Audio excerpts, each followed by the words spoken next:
Folks, Black Star Network is here. Hold no punches! I'm real revolutionary right now. Black power. Support this man, Black media. He makes sure that our stories are told. Thank you for being the voice of Black America, Roland. Stay black. I love y'all. All momentum we have now, we have to keep this going. The video looks phenomenal. See, this difference between Black Star Network and Black-owned media and something like CNN. You can't be Black-owned media and be scared. It's time to be smart. Bring your eyeballs home. You dig?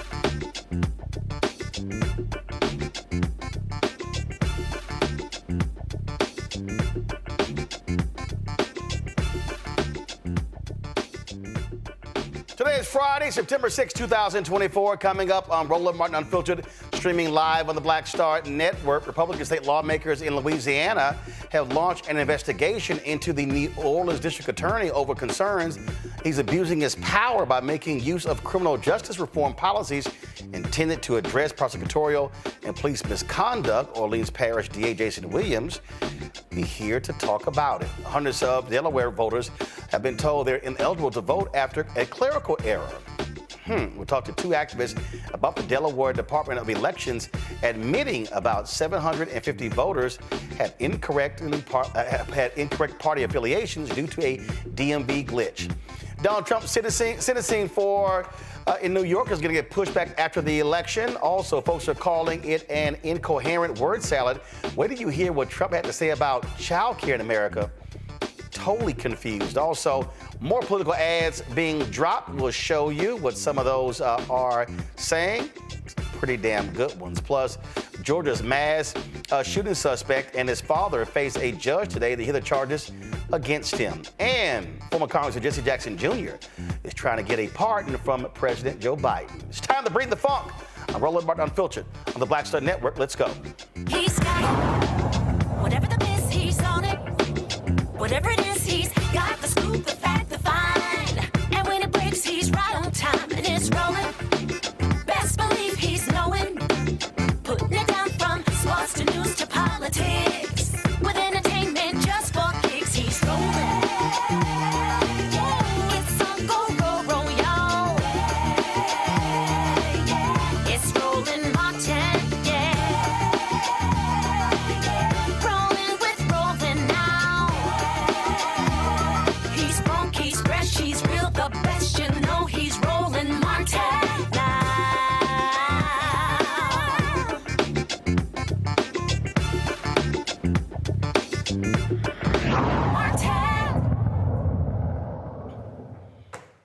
How many times have I told you when Republicans do something in one state, you see it popping up in another? That's what's happening in Louisiana, following what Ron DeSantis did in Florida by going after progressive district attorneys. That's what Louisiana Republicans are doing. Members of a Louisiana Senate committee have questioned Orleans Parish DA Jason Williams over the work of a civil rights division that Williams says helps restore trust in a long-troubled New Orleans justice system. Republican lawmakers criticized Williams over the motives and reasoning behind the moves by his office to back the release of many long-serving prisoners. Joining us now from New Orleans is DA Jason Williams. Glad to have you here. So I'm trying to understand what the problem is. So explain to us why Republicans are complaining about this office. You know, I wish I could explain what was going on in their heads. New Orleans has been known for injustice for quite some time. That's not a new news story. And I'm simply trying to clean up our reputation as it relates to constitutionality and equal justice under the law for everyone, right? So the fact that we have worked really hard to bring crime down in the city of New Orleans, and we have faster than any other city in the country. And we're also reckoning with the sins of the past. And some octogenarians have come home, some for crimes they didn't commit, some for crimes where there was cheating within their trial. I don't understand why it seems like once we get one step forward, there needs to be 100 steps backwards. So I can't explain what Republicans are thinking. So what exactly does the office do? So I created a civil rights division to reckon with the sins of the past. We have been in the city of New Orleans an outlier for decades. We have been the prison capital of the world, the wrongful conviction capital of the world, the exoneration rate of the world, and we have had the highest crime rates at the same time during those particular decades. And this civil rights division is simply looking at cases to see if a police officer cheated, if a prior prosecutor cheated, to make sure people had a fair trial. And there's defense attorneys that have filed motions. Those motions are held in open court. We're simply allowing for there to be a place for review of these defective convictions. So this sounds very similar to what the late Craig Watkins did in Dallas with his integrity unit that looked at old cases, that tested DNA, and there were people who were actually exonerated. Facts are facts. We know reality that previous DAs have cut corners and have put people in prison by withholding evidence, by not properly testing. Those things have actually happened. So what it sounds to me like you're saying is we want to make sure that we got it right. And if we got it wrong, then those folks should not be sitting in a prison and then they later sue the city or sue the state as a result of a wrongful prosecution. You hit the nail right on the head. And, I know Craig Watkins. I studied his work. We're using some of his playbook. I don't know how this became a partisan issue. If an innocent person is in jail, that means the person who actually committed the crime has been left in community. I would think R's and D's, black and white, old and young, I would think everybody could support that effort. Clearly, that's not the case. Well, I'll tell you, because when you have these Republicans, their motive is very simple, to say that, and I'm sure they probably called you a Soros-backed DA. That's the language they use for any, non-conservative, hardcore, lock-em-up DA. This is what they do. This is how they complain. And they think that anybody is soft on crime if they are trying to, frankly, do right. Yeah, fairness does not seem like that should be something that we would want to fight about. I've said it during the campaign. I've said it during my tenure. Criminal justice reform and public safety are not antithetical. In fact, they're two sides of the very same coin, and you cannot have one without the other, because I need people in community to come to court and testify when someone has committed a crime. But when they don't believe in me and they don't believe in this system, they choose not to participate, which means the bad guys get away. And so we've got to understand that if we make everything a partisan fight, we're never truly going to achieve what we want, which is a peaceful, safe place to live. But this is also why I say these people are not really pro-life, because there have been individuals that have spent 20, 30, 40 years on death row. People who came close to death. I'm from Texas. I remember the Clarence Brantley case very well. That man came close 2 or 3 times being put to death, and he didn't commit the crime. And so I would think anybody would want to say, no, let's absolutely make positively sure that this individual did it. They just automatically assume, hey, never review it. And look, you've got the case in Missouri where the district attorney, Wesley Bell's office, has said there are issues with this here. And the judge has said, release this man. The Republicans in the state said, no, he got to stay in prison. The thing that gets lost in this argument, and I hope there'll be some sober minds at the Capitol that will actually be honest about the fact that we have been ground zero for mass incarceration, and that is absolutely an outgrowth of Jim Crow and an outgrowth of chattel slavery. But we found in my very first year, there was a man by the name of Jermaine Hudson We were reviewing his case because he was convicted with a non-unanimous jury. We Republicans and Democrats across the board said we need to come in line with the modern era. We need all 12 jurors to agree. We did that. And so we began reviewing the non-unanimous jury cases.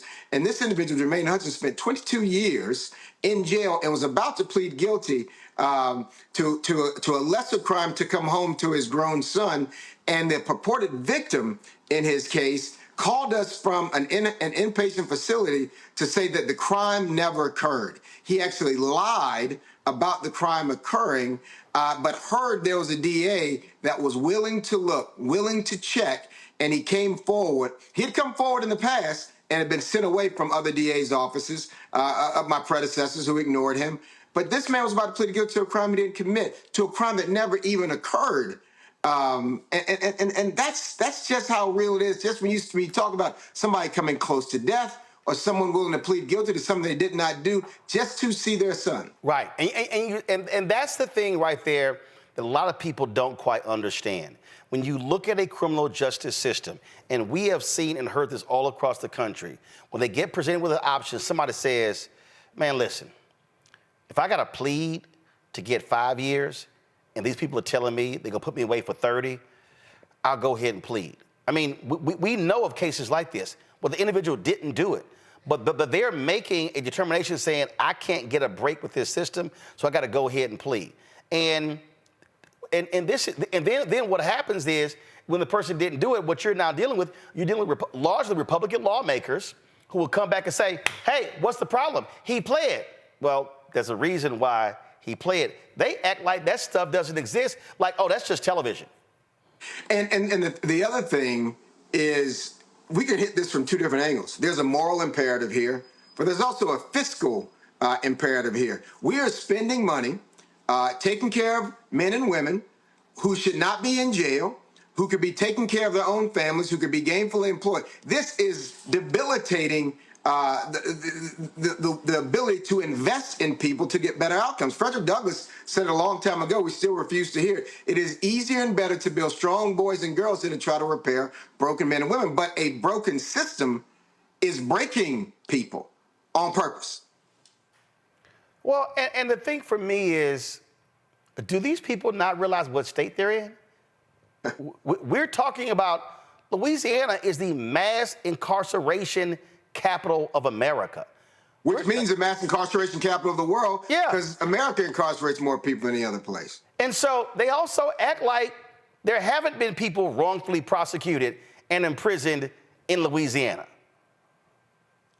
You know, and the thing that they want to try to label someone who cares about fairness as being soft on crime. I might be one of the only DAs in the country that's actually in court trying murder cases because I'm a litigator. But they're ignoring the number of cases in which we're going after the most violent offenders because they want to play this sort of partisan politics. This whole this Dirty Harry sense of go ahead, punk, make my day, cut corners and go after the bad guy. That might be nice for Hollywood. Might be nice for a movie, but that's how innocent people go to jail. And that's how cities go bankrupt, paying off lawsuits when the truth comes out. Well, absolutely. And so I would hope that these folks, actually, and here's my last one. This is what I don't understand. Weren't you elected? By almost 60% of the vote, and I promised I would do this when I ran. So you were elected by the citizens of New Orleans. Correct. But you've got individuals who are not elected by the citizens of New Orleans trying to tell the duly elected representative in New Orleans how to do his job. Are you questioning how they do their job in other parts of Louisiana?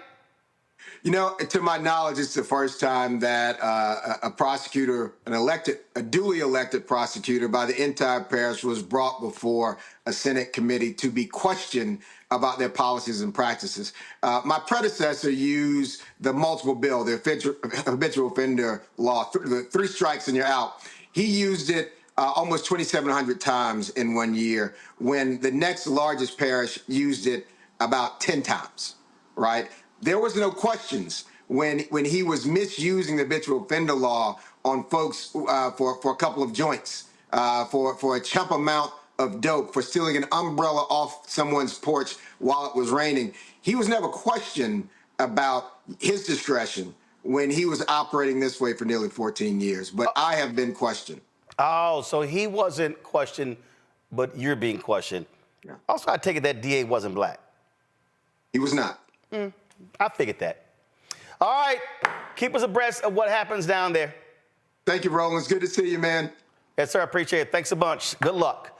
Folks, got to go to a break. We come back. I know my panel can't wait to weigh in on this, especially since I got two attorneys on the panel. You're watching Roland Martin Unfiltered right here on the Black Star Network. Matt's already shaking his head, licking his chops. He like, ooh, yeah.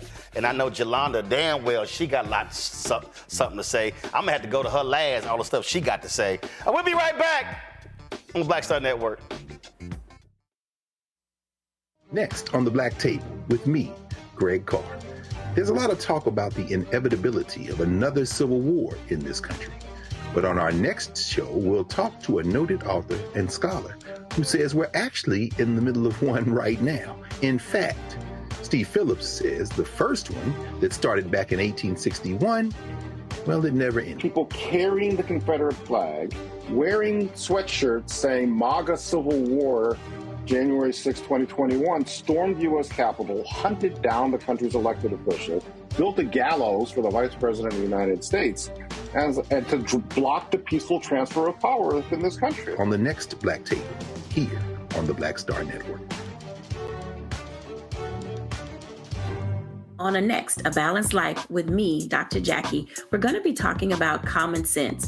We think that people have it, know how to use it, but it is something that people often have to learn. The truth is, most of us are not born with it, and we need to teach common sense, embrace it, and give it to those who need it most, our kids. So I always tell teachers to listen out to what conversations the students are having about what they're getting from social media, and then let's get ahead of it and have the appropriate conversations with them. On the next A Balanced Life with me, Dr. Jackie, here at Black Star Network.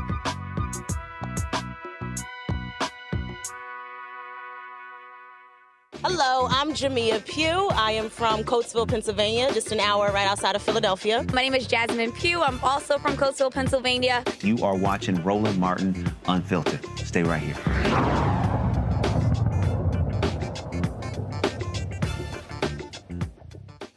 All right, folks, let's get into it with our panel. Matt Manning, civil rights attorney out of Corpus Christi, Texas. Jelana Jones, Texas State Representative, lawyer out of Houston, and Michael Imhotep, host, African History Network show out of Detroit. All right, Matt, you have been waiting to weigh in. Go. Well, look, I think you hit the nail on the head at the beginning. This is a part of the Republican playbook.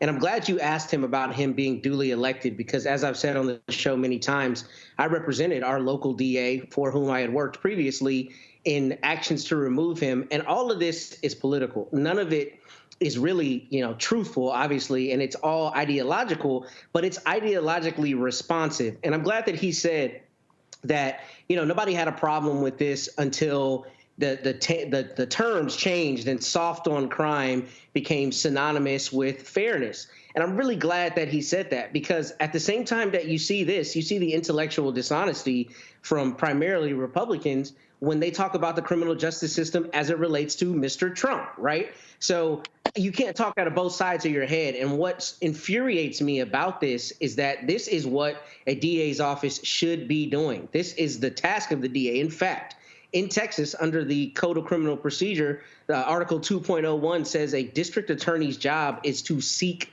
justice. So this is an extension of that. If you are reviewing old cases and determining that prosecutors either cheated or outright lied, or there was some kind of malfeasance with the case. And I think that this becomes a big issue, because as much as people talk about wanting public safety and wanting to live in a safe community, when you disempower the DA's office to do the job that he or she is duly elected to do, then what you do is embolden their political opponents to decide to come at them and hamstring them whenever that's politically expedient. And we can't allow that as a society. Once you're elected, you're duly elected, you should be able to serve, particularly when one of the tasks that you have, the overriding task, is to seek justice.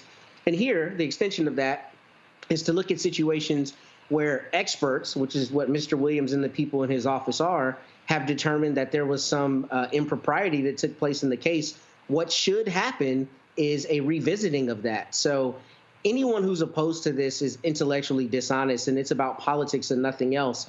But I do think there needs to be a stronger institutional response from prosecutors groups like Fair and Just Prosecution and other organizations that empower, quote, progressive prosecutors, because if they don't have an institutional response, then the DA I represent, or the former DA, and others like him, and others like Kim Gardner, will be in this situation continuously, and we can't allow that as citizens. Jolanda, let's just be clear. Republicans, they only want to see hardcore right-wing, lock-em-up prosecutors. They think that those prosecutors are perfect. Nothing is wrong with their cases. These Republicans have no problem when DAs cross the line. They have no problem when these DAs withhold evidence.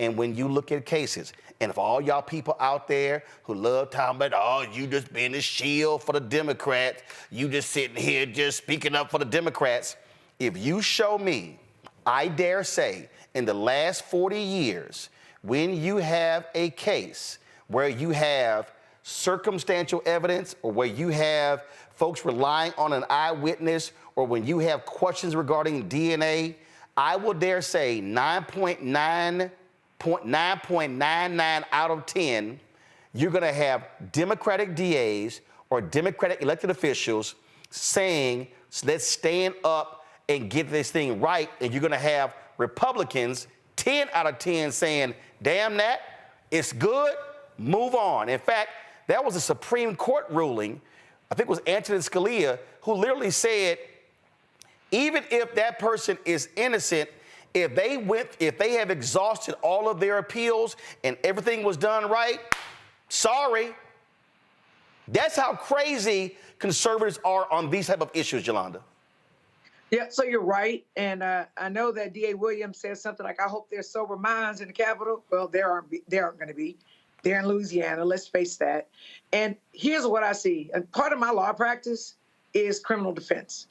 And when I tell you that they hide evidence, and you are more likely to see under Democratic DAs, at least they'll allow us to go into that, and we have the opportunity to get rid of the prosecutors or strike evidence. And you didn't see that before. So I've been practicing law for 29 years. It's definitely different now. But what they do is they change the rules when Black folks get in positions of power. Even say, for example, where they're now doing the Grand Inquisition over DA Williams to ask him how he does things, the DA's greatest tool is discretion. And it's normally not challenged. I'm going to say that one more again. The greatest tool is discretion. You'll see a little white kid do something, and they like literally committed a crime. The DA has the discretion to say, well, I'm going to lock this kid up, or maybe I give them a scolding and I take them back to their parents and I say, hey, right? So they basically been scared straight. But DAs want to err on the side of locking us up. Here in Texas, for example, we had a whole bunch of Black judges take office. Now they've gone and they've changed. The rules for what qualifies you to be a judge have been the same for 40 years. Once a whole bunch of Black people got on the bench, they changed it and now have said, rather than having to practice law for 4 years, now you've got to practice for 8 years. And when we go back to session in January, they want to now make you board certified. So they're trying to make it more difficult for Black people to be able to be in these positions. Also first of all, you got to keep in mind, it used to be the system in the United States, I think it was in South Carolina, where you didn't need to go to law school to be a lawyer. And that's true as well. They literally, and when a black man became a lawyer, oh hell no, we got to change the rules. Oh, because that's what they do, right? That's just what they do. And so what's really scary is most of the laws for appeals, for whether you get a chance to go back to court or whether you exhaust your appeals, are in favor of believing whatever happened, even if it's unfair.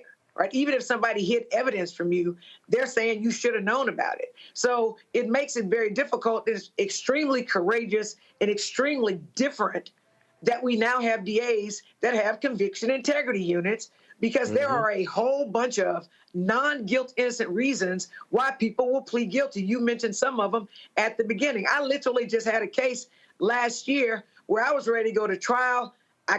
no lawyer can promise a result, but I thought this was about as good a case as I could have had, and I expected to get an acquittal.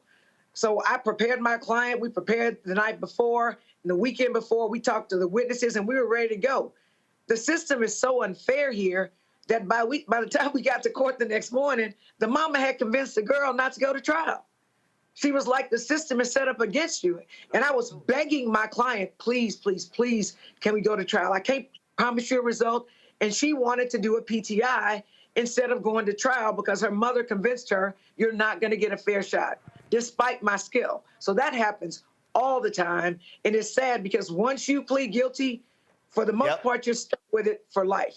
So for all you maggots who are watching and y'all think that I'm lying, here's Matthew Perry, that brother in South Carolina I was telling y'all about. Watch this. And up until this time, South Carolina had a practice by which, well, it was known as the diploma privilege. If you had graduated from a law school in South Carolina, you didn't have to take the state bar examination. You were admitted under what became popularly known as the diploma privilege.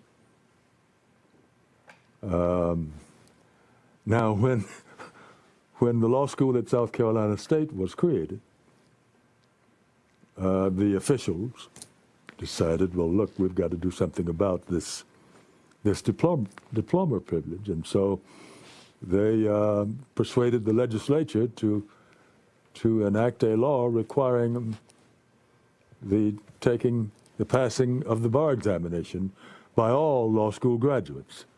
And so I tell young people, anybody who has graduated since 1951, that if you had to take the bar examination, you can, of course, blame me. And up until... There you go. Oh, and also for all you idiots, y'all saw what happens when you play a video from Twitter, how it jumps to the next video you don't know? Yeah, dumbasses.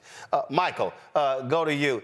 What they're doing there in Louisiana, this is what white Republicans do when black people get in power or when it's progressive. This is what they do. And they always talk about local control, local control. No, they only want local control when they are the ones who are in power. Yeah, Roland, but it goes even beyond that. This is what white supremacists do when they are in power, regardless of political party. When in preparation for this segment, you know, I read this piece from Fox 8 Live, and in reading it and watching I watched a segment where they had District Attorney Williams talking about the resentencing, and it sounded like this was going back to the 1898 Louisiana State Constitution. And on page 2 of this article, it talked about how several of the resentencing cases included the alleged misuse of a U.S. Supreme Court case on non-unanimous juries. And I've talked about this on this show before because in 1898, Louisiana rewrote their state constitution, and they imposed a 9-3 non-unanimous jury for felony convictions, and that was designed to target African Americans, to nullify any African Americans on a jury. So if you got convicted of a felony and it was 9 white people who said you did it and 3 black people who said you didn't, you were guilty, okay? And when he talked about you have octogenarians, you have people in their 80s that have been unjustly imprisoned, things like this. That goes back to understanding the devastation that Louisiana State Constitution did. Decades later, it changed to 10-2. It wasn't until 2018 that it was changed to a unanimous conviction, and that's because it was put on the ballot. So this is understanding the impact of law, okay? This is understanding the impact of policy. And the people who put this nonsense out here and say, oh, you're shilling for the Democrats, and I get that also, and I shut them down with facts and evidence because they don't understand history. They haven't read any of these state constitutions. They don't understand what happened after Reconstruction collapsed in 1877. We are dealing with the consequences of these state constitutions, and you still have these policies today. Everything they do to us, they use the law to do it, and then when they get caught breaking the law, they go hire an attorney at law to defend them in the court of law. So we must understand the law better than they understand the law, so we don't keep getting caught up in this system like that. Absolutely. Folks, hold tight 1 second. Got to go to a break. We come back. Dick Cheney endorses Vice President Kamala Harris after his daughter Liz Cheney endorsed her? Man, what the hell? And we got some new political ads for you as well. Y'all, lots to talk about. Don't forget to support the Roland Martin Unfiltered, the Black Star Network. Now, we are still having an issue with Cash App. Y'all, we dealing with it. I know, it's driving me crazy. It's absolutely driving me out of my mind in dealing with them. And so we're trying to get it rectified. And so we are, again, having the conversations with them. It is not, we haven't got it taken care of yet. So I want y'all to do this here. If you want to give via Cash App, again, we're trying to get this thing straight. So let me go ahead and show y'all this here. I'm only doing this for y'all because, again, we probably had about 50 or 60 people who have been trying to give. And so I'm trying to pull this thing up. Where is it? I'm going to give y'all an option. Give y'all an option. Give me 1 second. Okay, this didn't go through. I'm going to do it again. Let's see here. Let me try to send it right now. Hold on. Go ahead and pull it. Go ahead and pull up the how people can give. PayPal is, first of all, P.O. Box 57196, Washington, D.C. 20037-0196. Cash App is PayPal R Martin Unfiltered, Venmo is RM Unfiltered, Zelle, Roland at RolandSMartin.com, Roland at RolandMartinUnfiltered.com, and the backup, folks, the backup there, if you want to give. This is our backup, okay? We never give this out, but this is, so it's go to it. It's $ Uncle Roro Martin. That's the backup. That's the QR code right there as well. $ Uncle Roro Martin until Cash App gets it straight with our Roland Martin Unfiltered account. For some reason, it limits numbers of transactions. We don't know why. This is just all new. So you can give to us via Cash App right here, $ Uncle Roro Martin. And as y'all know, everybody who gives to us via Cash App, PayPal, Venmo, and Zelle during the show, I give y'all a shout out. And so y'all can go ahead and do that. And again, somebody in the chat said by mail. Yes, there are people who literally send us checks and emails, and it all cash is the same. All right, I'll be back in a moment.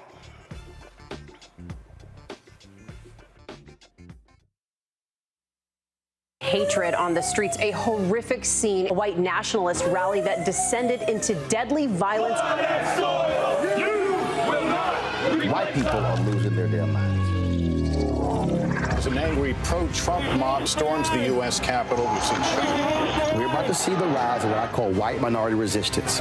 We have seen white folks in this country who simply cannot tolerate black folks voting. I think what we're seeing is the inevitable result of violent denial. This is part of American history. Every time that people of color have made progress, whether real or symbolic, there has been what Carol Anderson at Emory University calls white rage as a backlash. This is the rise of the Proud Boys and the Boogaloo Boys. America, there's going to be more of this. Here's all the Proud Boys, guys. This country is getting increasingly racist in its behaviors and its attitudes because of the fear of white people. The fear that they're taking our jobs, they're taking our resources, they're taking our women. This is white fear.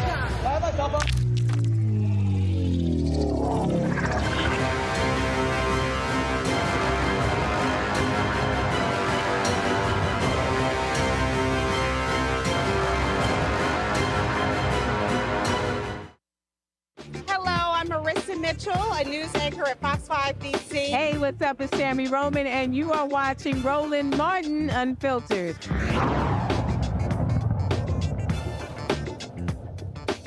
All right, y'all. The Delaware Department of Elections admitted that state officials put hundreds of voters who had registered in the past year through an automatic voter registration system into the wrong political party. The error impacted about 750 registered voters and has caused a surge of criticism, particularly in Wilmington, Delaware. Joining us now is Alicia Clark, the founder of Delaware Faith in Action Network, and Dr. Marlene Saunders, the chair of the Connection and Social Action Committee. Glad to have both of you here. So, Alicia, what the heck happened? So we're still trying to figure it out, Roland, but what we know is that we're in the beginning of the early election process, and our primary is September the 10th. Delaware has a closed primary, so you have to be affiliated with a party in order to vote. There are a number of individuals who have attempted to vote and have been turned away because their party affiliation was marked as unaffiliated. So it's causing a great deal of concern on our part. We're a relatively small state, and we know that turnout for primaries is often low anyway. So 750 people being unaffiliated and their parties not being correctly noted on their registration cards is a major problem here. We've been in contact with the ACLU, we've been in contact with the Department of Elections, and there's not a sense of urgency in terms of really addressing this that meets our satisfaction.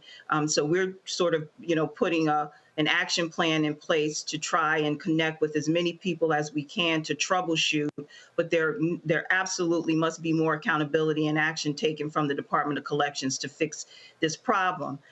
How it started, Roland, is last year the DMV implemented this new voting program, which is a great idea for people to be able to register at the DMV when they're there for their license and other matters.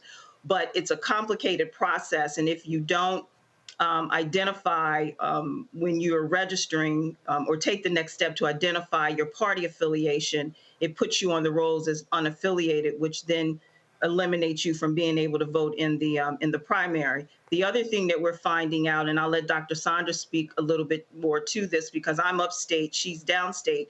The other thing we're finding out is in some instances, people were registered Democrats, but they're showing up on the rolls as unaffiliated. And in some instances, people were registered Democrats and they're showing up on the rolls as Republican. So there's a lot of inconsistencies here in terms of what's happening, and the Department of Elections has not been proactive. Marlene, at that particular point, again, what some people don't realize, look, I'm from Texas, and you can pick which primary you want to vote in, but when you've closed primaries, this is a big deal, and these votes can make the difference between somebody winning or losing in their primary. That is absolutely correct. And before I make another comment, I would be remiss if I just didn't clarify my title as chair of the Connection and Social Action Committee. That's part of Alpha Kappa Alpha Sorority Incorporated, of which I am a member. And I belong to the chapter in Georgetown, Delaware. So gotcha. I just need to say that. It's all good. We got you. Yeah. And I think the reason that this issue is so important is that while on the one hand, this automatic voter registration, is a good idea, when glitches occur and negate a person's status in terms of voting, it does diminish the capacity to vote, particularly in an area like Wilmington, Delaware, which is the area where Alicia has been concentrating, where the population is 53%, African American. So, we're trying to advocate for people to vote, and people are embracing that. But if glitches prevent you from voting, then, the opportunity to put certain people in office is contaminated. And look, you've got, so when were the primaries in Delaware? The early voting started in August 26th. It ends on Sunday. The actual primary is on Tuesday. Wow. So they still have it. So 750 some odd people, and y'all know is that number. Is it more, Alicia? Well, we don't know. We don't know. That's the number they're giving us. And what we have said is if you've been able to identify 750, then those individuals should be contacted directly so that they can come into the DMV or go to the Department of Elections and have this matter resolved. The way the Department of Elections has handled the matter is here's a number, call us if you have an issue. And that doesn't work because some people show up to the polls. They're told, here's the thing, Roland. Some people have shown up to the polls and they were told, oh, you're not registered, you're not affiliated with the party, so you cannot vote in the primary, come back in November. And we have verified these stories. Now, the other interesting matter here in Delaware, we have two candidates running for mayor of Wilmington. One is Miss Velda Jones Potter, who is a former state treasurer and city treasurer here who's running. And our governor, our current governor, is running for mayor of Wilmington. Now, the Department of Elections is under his purview in terms of where this responsibility lies to address this issue. We held a forum with him last night. I moderated it, Delaware Faith in Action, and this issue was brought up during that forum. At the time that we brought it up, he said that he would have his chief of staff look into it, but he could not touch it because of his running for office at the time. He was the lieutenant governor. He was our U.S. congressman. He is now our governor, and he's running for mayor in the city now. Well, listen, we see a lot of these things happen all around the country. It's really keep us abreast of what happens. Hopefully this gets fixed and folks will be able to cast their vote as best that they can.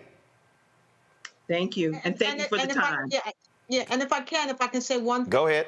What we are advocating for people who encounter problems, do not leave the polling site.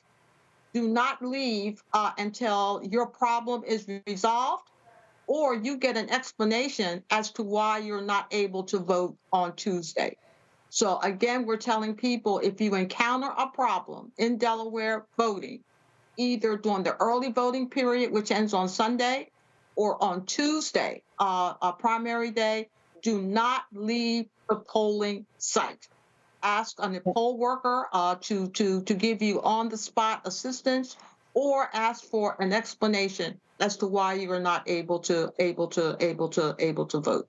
All right. And they just put up the number for people to call the ACLU because we're tracking the issues here in Delaware. All right, then. Well, we appreciate it. Thanks a lot.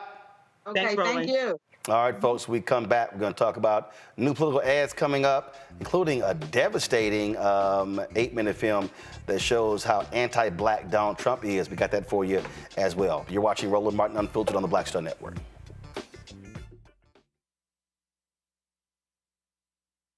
On the next Get Wealthy with me, Deborah Owens, America's Wealth Coach, I'm sure you've seen all those commercials about reverse mortgage and how easy it is to get more money in your pocket. Well, this woman that you're going to hear from knew it was too good to be true, and because of it, she now has 7 figures in net worth. You know, wait a minute. This house is really valuable, and further, you can get money out of it to help you, and more importantly, you can keep your home. That's right here on Get Wealthy, only on Black Star Network.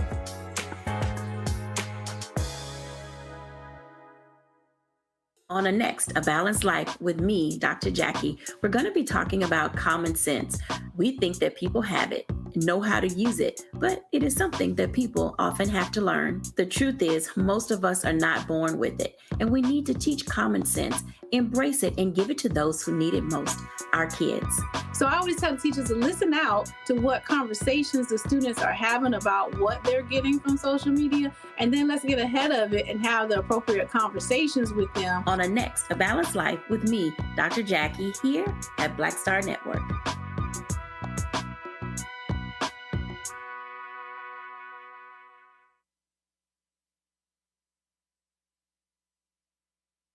Hi, everybody. I'm Kim Coles. Hey, I'm Donnie Simpson. Yo, it's your man Deion Cole from Blackish, and you watch Roland Martin Unfiltered.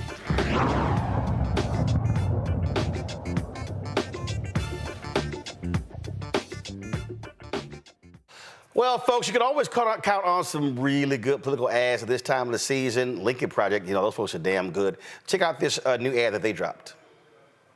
A second term for Donald Trump. What will it look like? Secretary of State Jared Kushner. Jared Kushner and Ivanka Kushner walk out of the White House and months later get $2 billion from the Saudis. Homeland Security Marjorie Taylor Greene. I think your fake eyelashes are messing up. Justice Department Alina Habba. This is where your taxpaying dollars are going, America. FBI Director Jim Jordan. That's as radical as you can get. White House Press Secretary Laura Loomer. Trespassing Nancy Pelosi's private residence. Give me some money to fund my lawsuits. HHS Secretary Matt Gaetz. The House Ethics Committee has released a statement into a number of serious allegations, including sexual misconduct. Elon Musk for whatever he wants. Go yourself. No wonder Trump says, you don't have to vote again. We'll have it fixed so good you're not going to have to vote. Well, I say no lies told on that one. I came across this video. If y'all want to, if you want to see a video that lays out how anti-black Donald Trump is, watch this. Black Lives Matter. There are a lot of thugs. I love the old days. You know what they used to do to guys like that? They'd be carried out on a stretcher. The president approvingly retweeted this video of one of his supporters. A horrific scene in Charlottesville, Virginia, a white nationalist rally that descended into deadly violence and chaos. I think there's blame on both sides. Very fine people on both sides. He has pulled one of the great cons in the history of politics. He could have been born in Kenya. A lot of people do not think it was an authentic certificate. I'm starting to wonder myself whether or not he was born in this country. I was the one that got him to produce the birth certificate. I didn't know she was black until a number of years ago when she happened to turn black. I have been the best president for the black population since Abraham Lincoln.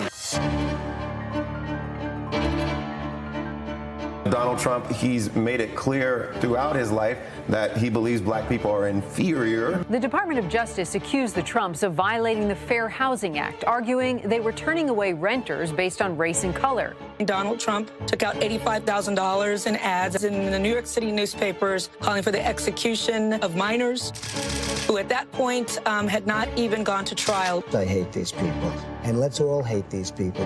He has said on multiple occasions that he doesn't want black people involved in the counting of his money or involved in the running of his world. He is a tried and true, dyed-in-the-wool racist. In Trump's head, you can't be a person of color and an American.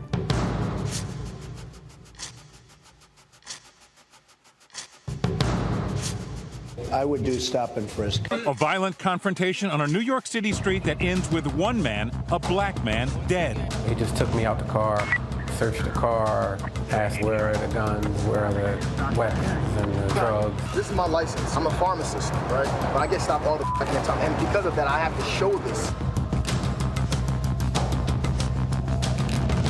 Stop and frisk. Very simple. You stop them and you frisk them. President Trump plans to sign an executive order that will reverse an Obama-era policy which currently restricts local police from getting military-style guns and equipment. Hands up, don't shoot! Hands up! Go!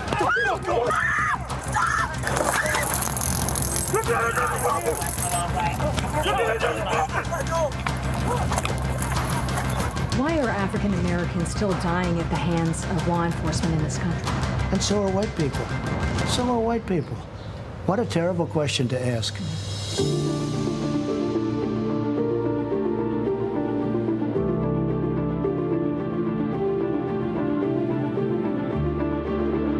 Wages too high. We have to leave it the way it is. I worked at fast food for over 30 years, and I had to support my kids off of that money. Minimum wage is still $7.25. It's rough. Gotta work 2-3 jobs just to make ends meet.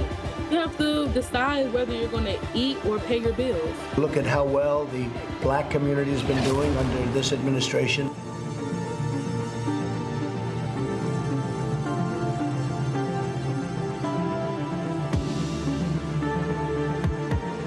Efforts efforts to save small business from the impacts of the pandemic have largely missed Black-owned companies. When I applied for the PPP, we didn't get any help.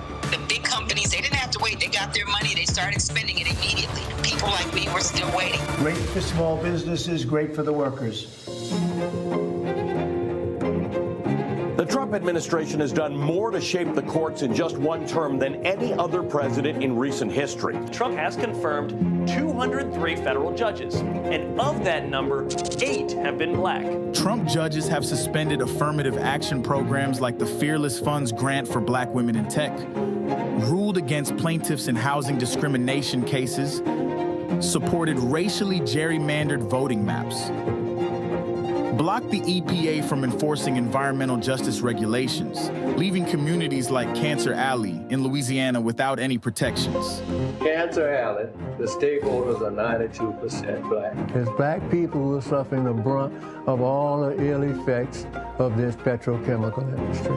We don't benefit anything from it. We are the sacrifice zone.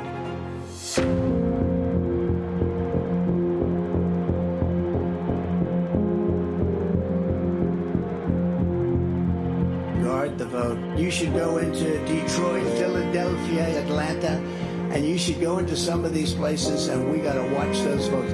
Donald Trump said there was rampant fraud. He didn't say it was happening everywhere. He said it's happening in Detroit, Philadelphia, Milwaukee, Fulton County, Georgia, Maricopa County, Arizona, Harris County, Texas, large urban centers with large populations of color. The thing that rhetoric is being used to justify are racially discriminatory voting policies, policies that make it harder for voters of color to vote.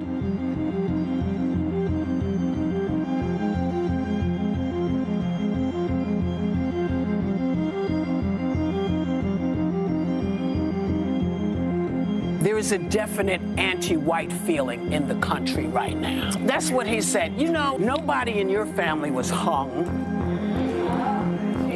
Nobody in your family was chased because of the color of their skin. How dare you? There's no anti-white issue here. You are perpetrating anti-humanist issues here. You're living in poverty. Your schools are no good. You have no jobs. I got indicted a second time, and a third time, and a fourth time. That's why the black people like me. We've all seen the mugshot. And you know who embraced it more than anybody else? The black population. I'm being indicted for you, the black population. Kamala, they always say Kamala. And all of a sudden, she made a turn, and she became a black. Would you rather have the black president or the white president? I think they want the white guy. Look at my African American over here. Look at him. Racism. The least racist. I am the least racist person there is anywhere in the world. My favorite color is black.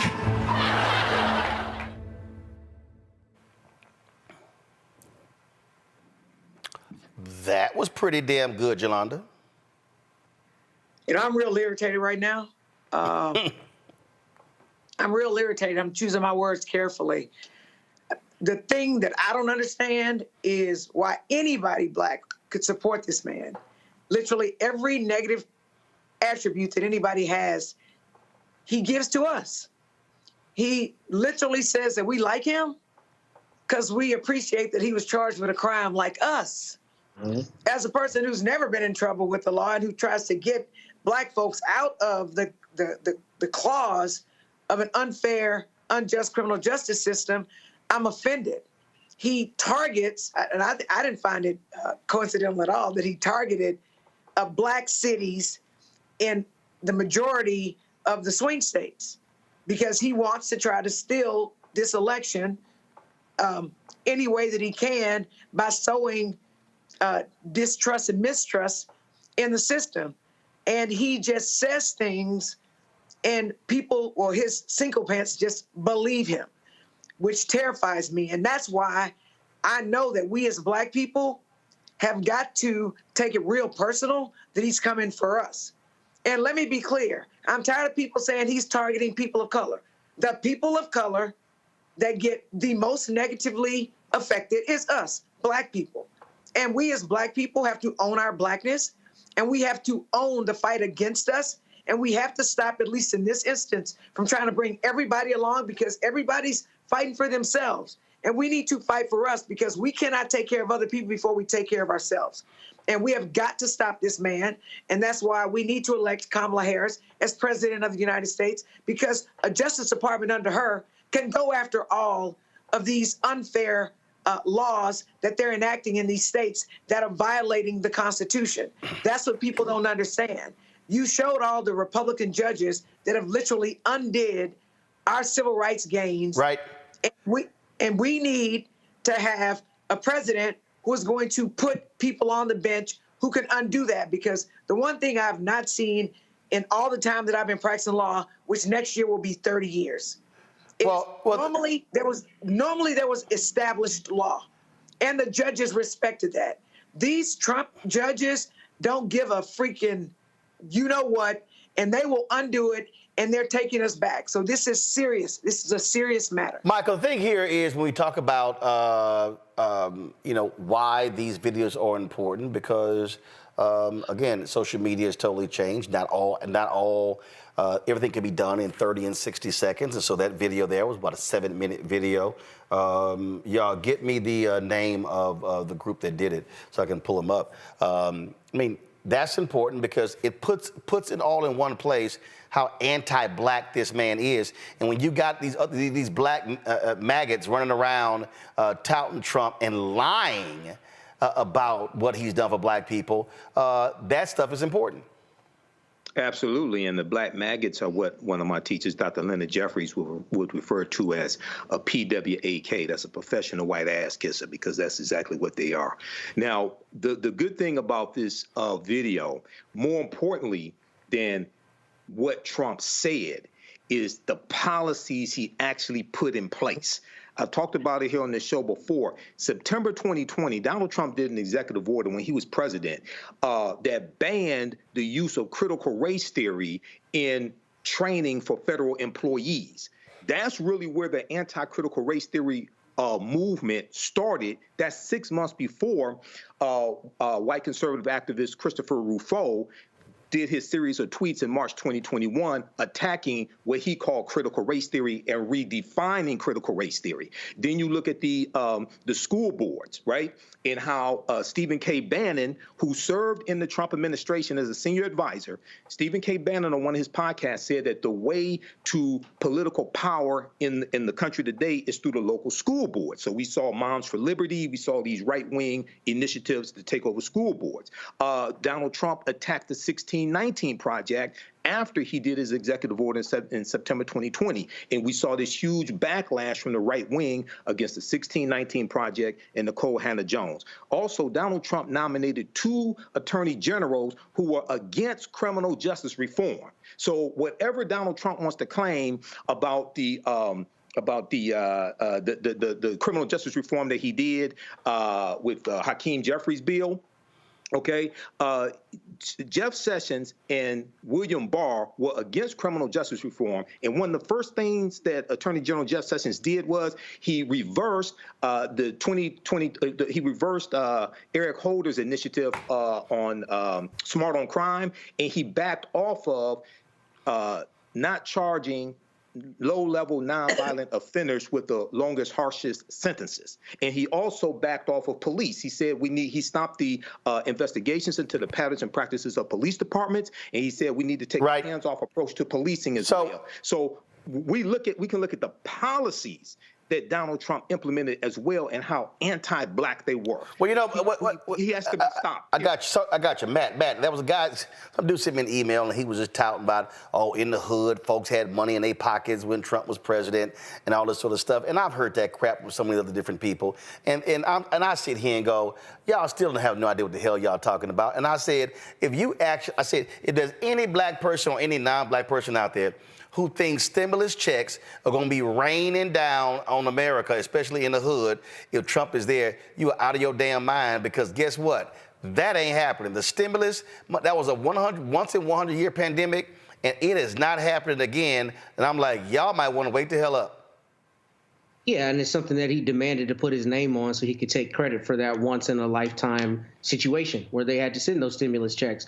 But look, here's the reality. I think Jolanda hit the nail on the head. He uses us as the vehicle to get all of his hate out and talking about any negative attribute. I mean, that's what I think is so powerful about that video. The fact that you see all those things strung together. So anybody who's trying to defend Mr. Trump and his virulent racism against black people cannot get out of the fact that there's not one-offs. And this started back when the exonerated 5 were coming up for trial. I mean, if you take out a full-page ad in the New York Times calling for the death penalty of teenagers, I mean, you're per se hateful. And that has persisted throughout his life and in his service or alleged service to the country. So it's obvious that, you know, he hates black people, and that's very clear in so many things that he says and that he does. And just the idea that we have allowed a lot of this to be normalized from him, and we continue talking about it rather than just calling him out and saying you are a straight up racist, as we have, is so problematic to me in the way that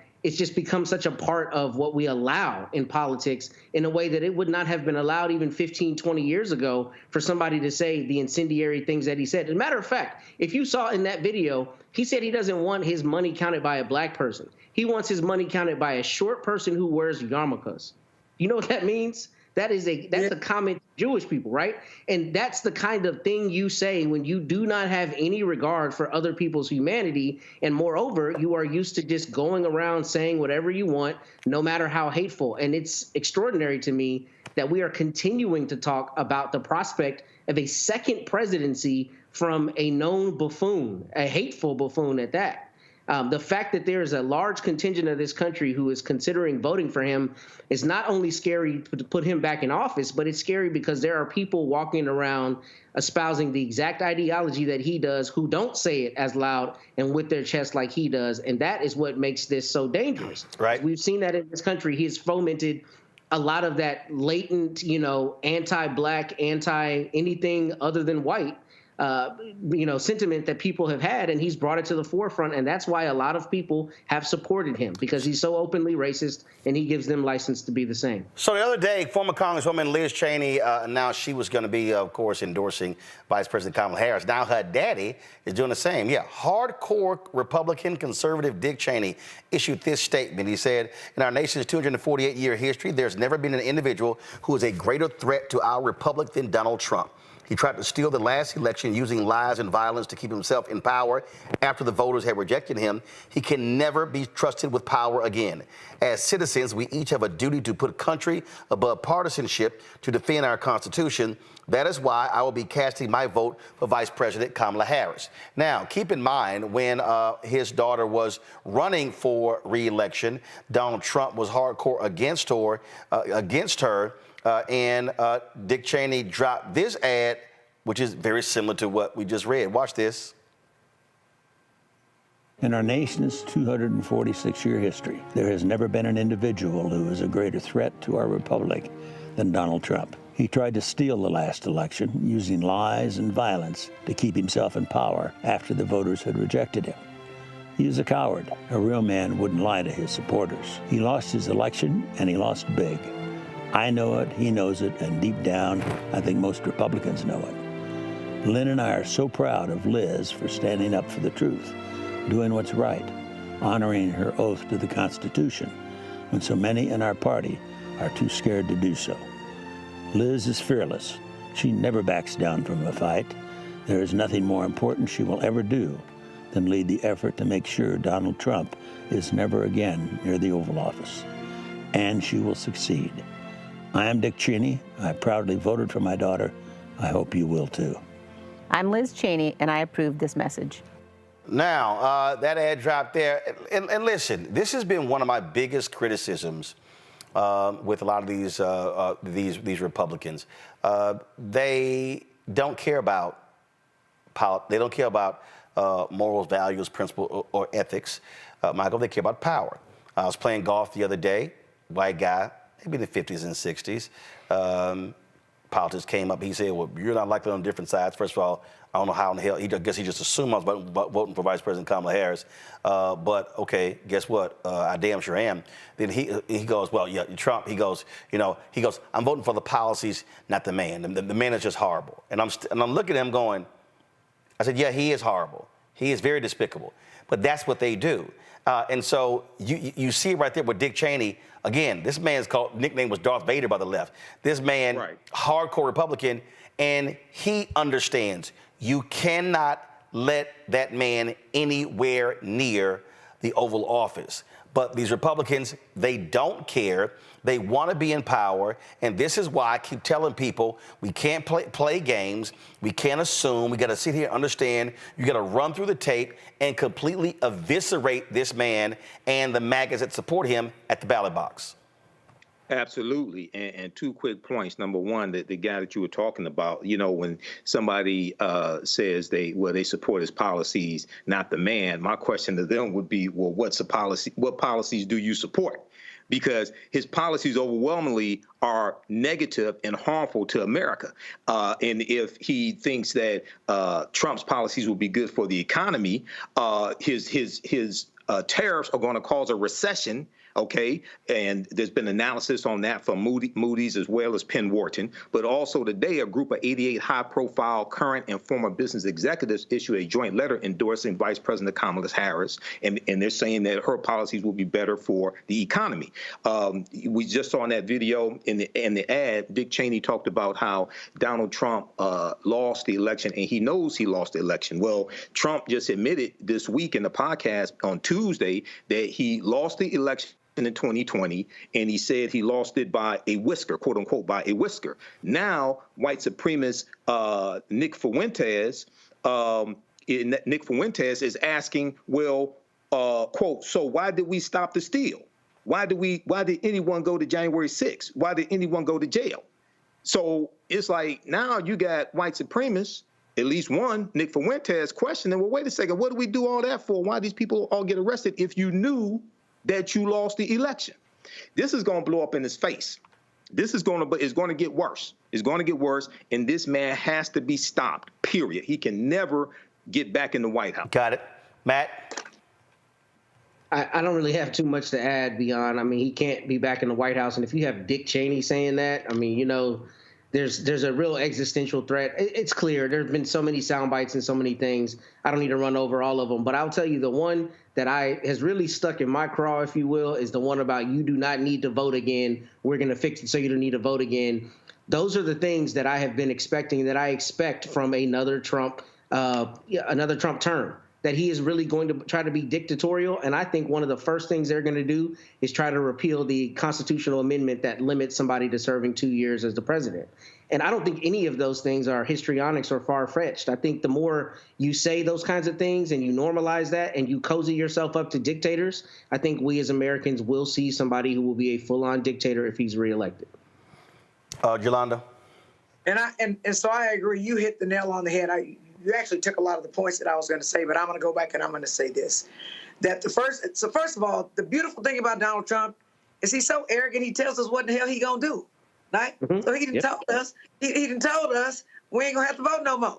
That means he's going to steal elections, or he's just not gonna have them. He's literally put people on the Supreme Court who are going to rubber stamp all of his ideologies. So everything that we think the Constitution stands for, and all the things that we fought to have the Constitution protect us from, we're no longer gonna have. It's gonna be appealed all the way up to the Supreme Court. And the Supreme Court is going to undo settled law. And they're going to create the Constitution that allows racist white people to stay in power. That is what they're going to do. It's going to be open season on shooting us. So the little progress we made, where some police officers are actually held accountable for shooting and killing us when we caught them on tape and they lied and we were unarmed, all that stuff is going to go away. It's going to go back to the time with Emmett Till and before that. Y'all think I'm playing? Keep on and don't vote. This election matters. We're not going to have access to housing. They're going to be redlining crazily. The Justice Department will not be going in and having the power to protect us because the Supreme Court is going to undo what they say if he's president. Got it. They are literally going to destroy public education where we cannot get jobs, we cannot move forward, and that is how it's going to be. So 1 second. So, talking to the Economic Club of New York the other day, y'all, if y'all want to see how stupid this man is, just watch this here. The question dealt with the issue of childcare. Roll it. If you win in November, can you commit to prioritizing legislation to make childcare affordable? And if so, what specific piece of legislation will you advance? Well, I would do that, and we're sitting down. You know, I was somebody, we had Senator Marco Rubio, and my daughter Ivanka was so impactful on that issue. It's a very important issue. But I think when you talk about the kind of numbers that I'm talking about, that, because look, childcare is childcare. There's something, you have to have it. In this country, you have to have it. But when you talk about those numbers compared to the kind of numbers that I'm talking about by taxing foreign nations at levels that they're not used to, but they'll get used to it very quickly. And it's not going to stop them from doing business with us, but they'll have a very substantial tax when they send product into our country. Those numbers are so much bigger than any numbers that we're talking about, including childcare, that it's going to take care. We're going to have, I look forward to having no deficits within a fairly short period of time, coupled with the reductions that I told you about on waste and fraud and all of the other things that are going on in our country. Because I have to stay with childcare. I want to stay with childcare, but those numbers are small relative to the kind of economic numbers that I'm talking about, including growth, but growth also headed up by what the plan is that I just told you about.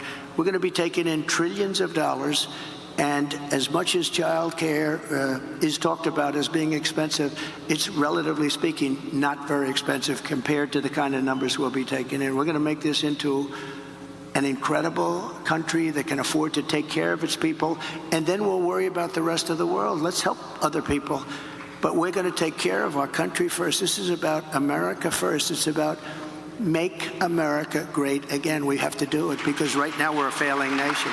So we'll take care of it. Thank you. Very good question. Thank you. Did he answer the question? I had somebody who gave to the show the other day, and they said, Roland, could you please stop cussing? And I've severely limited when I cuss. Reese has it.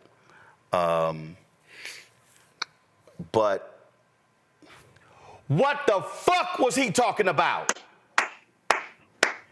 And what the fuck were these people there clapping for? They literally, what? Because he said, make America great again? He gave the most bullshit answer to child care. Didn't even answer the question, I got tariffs and we're going to make lots of money and we're going to, we're tired of paying for stuff. And for 23 days, the media shitted on Joe Biden, talking about his answers, how old he was, and he was confused, and every day, Democrats, he got to get out of the race. This dumbass stood there and said some of the dumbest shit I have ever heard. And if y'all think it's just his dumbass, listen to his dumbass running mate, J.D. Vance. It's such an important question, Charlie. And I think one of the things that we can do is make it easier for family models to choose, or for families to choose whatever model they want, right? So one of the ways that you might be able to relieve a little bit of pressure on people who are paying so much for daycare is make it so that maybe like grandma or grandpa wants to help out a little bit more, or maybe there's an aunt or uncle that wants to help out a little bit more. If that happens, you relieve some of the pressure on all the resources that we're spending in daycare. Now, you talk about just daycare. Let's say you don't have somebody who can provide that extra set of hands. What we've got to do is actually empower people to get trained in the skills that they need for the 21st century. We've got a lot of people who love kids, who would love to take care of kids, but they can't, either because they don't have access to the education that they need, or maybe more importantly, because the state government says you're not allowed to take care of children unless you have some ridiculous certification that has nothing to do with taking care of kids. So empower people to get the skills they need. Don't force every early child care specialist to go and get a 6-year college degree where they've got a whole lot of debt and Americans are much poorer because they're paying out the wazoo for daycare. Empower working families, empower people who want to do these things for a living, and that's what we got to do. All right. I don't know what the fuck.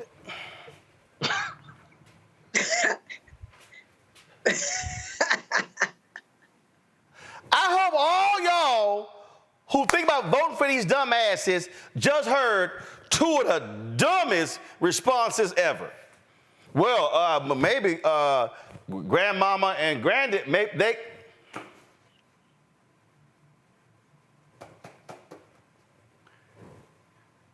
And some of y'all actually have the audacity to question Vice President Kamala Harris and Minnesota Governor Tim Walz when they say stuff. And this is the Republican ticket. And some of y'all literally think these two absolute ignorant dumbasses are worthy of being in the White House. And the thing that gets me is neither one of them, they probably ain't never had to pay for child care. They don't even know what the hell child care is if it doesn't involve nannies and au pairs and stuff like that. And it just, and see, Matt, this what really pisses me off. What really pisses me off are these punk-ass media outlets like the New York Times who wrote a story as if Trump gave a credible answer to the question when the woman who asked the question went on an outlet and she said that was a bullshit-ass answer. But what they're doing, again, they're framing it as, oh, Joe Biden was crazy. He was comatose. He was damn near having Parkinson's. He has dementia, Alzheimer's, and they position like this dumbass is a genius. But Roland. No, Jolanda. Matt. No, I'll yield to Jolanda. Go ahead, please. No, hold on, no. I'm going to you for a reason, because I got a question for Jolanda that's separate. Matt, go. Y'all, I got that. I know what I'm doing. Go. Yes, sir, you're right. I don't think you're wrong. I think the media has perpetuated a lot of that. And I think he didn't say anything. And frankly, like you said, that was one of the issues that we even discussed on the show, just the fact that there was an imbalance in the coverage of that and an imbalance in the extent to which they were calling into question the candidates' mental faculties, right? With Joe Biden after the debate, that's all you heard about in the 24-hour news cycle for weeks. And Mr. Trump has continued to say things like this that make literally no sense. I mean, he sounds like one of my sons trying to stay up when I tell him to go to sleep, just saying anything. But how about this? How about that? Right? When, it's just incomprehensible. And he's not saying anything at all from a policy standpoint. And when you look at J.D. Vance, what Vance did specifically in his answer is he found a way to come in with that same anti-government rhetoric that they say, don't hamper people's ability to be free.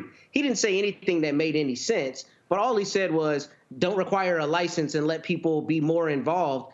And that's stupid because especially as it comes to kids, we want people to be better qualified when they're taking care of our children. So that's one, not a policy that talks about easing the burden for families. And two, all it does is invoke the anti-government rhetoric that they play on. That's why it's about sound bites and about clever little turns of phrase more so than it is deep policy. So people who are behind this are behind these archetypes. They're not behind real policy, and they're definitely not behind real leadership. So this is what's, again, just so we know who we're dealing with here, Jolanda. 2017, Wall Street Journal does an article, they're interviewing this fool. And so Donald Trump was describing an on-site daycare at one of his companies. Go to my iPad. So, you know, it's not expensive for a company to do it. You need one person or two people, you need some blocks, and you need some swings and some toys. It's not an expensive thing, and I do it all over. And I get great people because of it, because it's a problem with a lot of other companies. Then he points to these other, they call them Trump kids. Another one calls it Trumpeteers, if you can believe it. I have them. I actually have them because I have a lot of different businesses. He went on to describe a room that's a quarter of the size of this, and they have all sorts of, you know, it's beautiful. They have a lot of children there. We take care of them. And the parent, when they leave the job, usually in my case, it's clubs or hotels. When they leave the job, they pick up their child, and their child is totally safe. They come in during the day, during lunch, to see their child. It really works out well. Jolanda, they didn't exist. Right. They literally, these daycares, literally, he's describing a fictitious daycare. He flat out lied. And you know what these folks did? They let him go ahead and say it. But so my mother always said, why are you surprised when white folks white? Right? Why are you surprised when white media perpetuates white negative stereotypes of us and white lunacy? Which is why you and what you do is so important, because we can check them. And we all know there are always black people that think white folks' ice is colder. And they're going to trumpet and they're going to repeat whatever white folks say. And so what we have to do, Roland, we have to speak truth to power. We need to call bullshit bullshit. We need to call a spade, and we need to point out this idiocy. With J.D. Vance, they asked him about childcare and how that they could afford, how they could make it more affordable for us, or for people with kids. And he literally didn't talk about how any certification or anything would translate into a parent actually having to pay less for their kids. So nothing they said made sense. And so what we have to do is we have to run through the finish line on November 5th. We have to point this out, but we have to explain to people, and you've said this all the time, Roland, that one of these people are going to win.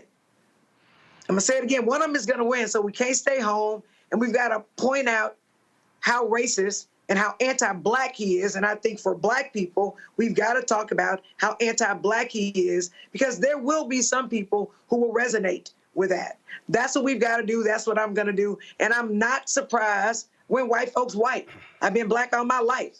And the one thing that we are created to do is overcome shit.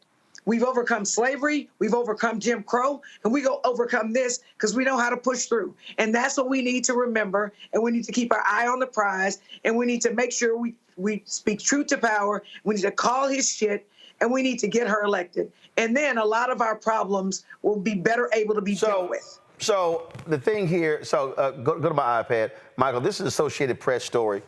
They said, again, the Wall Street Journal just ran as gospel. But again, Rupert Murdoch owns them, so they're not checking a damn thing. So the two programs Trump cited, Trump Kids and Trumpeteers, are programs catering to patrons of Trump's hotels and golf club. They are not for Trump's employees, according to staff at Trump's hotels and clubs across the country. He's a liar. Housekeeper at Trump International Las Vegas.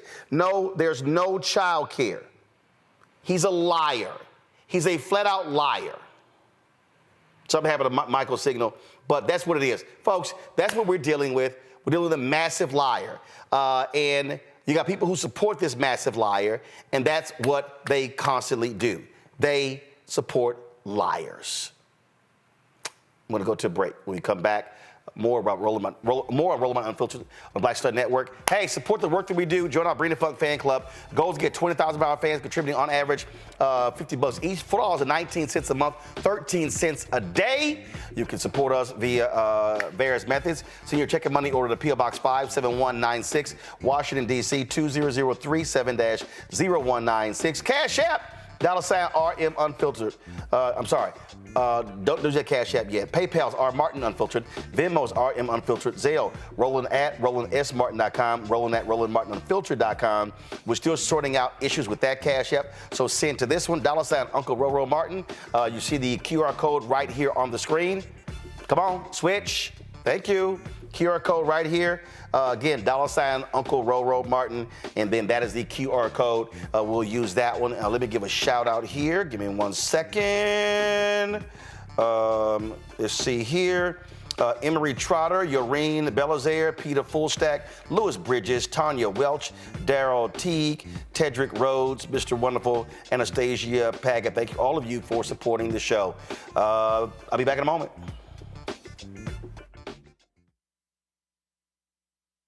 Hatred on the streets, a horrific scene, a white nationalist rally that descended into deadly violence. White people are losing their damn minds. As an angry pro-Trump mob storms the U.S. Capitol, we've seen shooting. We're about to see the rise of what I call white minority resistance. We have seen white folks in this country who simply cannot tolerate black folks voting. I think what we're seeing is the inevitable result of violent denial. This is part of American history. Every time that people of color have made progress, whether real or symbolic, there has been what Carol Anderson at Emory University calls white rage as a backlash. This is the rise of the Proud Boys and the Boogaloo Boys. America, there's going to be more of this. Here's all the Proud Boys, guys. This country is getting increasingly racist in its behaviors and its attitudes because of the fear of white people. The fear that they're taking our jobs, they're taking our resources, they're taking our women. This is white fear.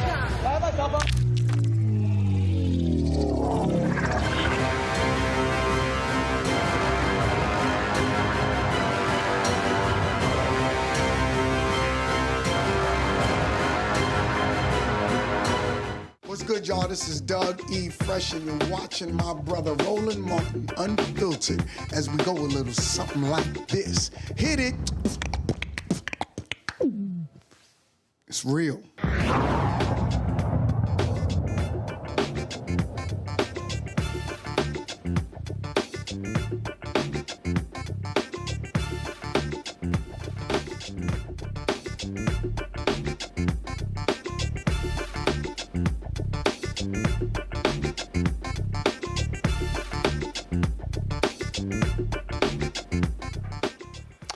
The suspected teen mass shooter faced a Georgia judge today. After hearing, Colt Gray's attorney did not request a bond. Colt is facing 4 counts of felony murder for killing 2 teachers and 2 students.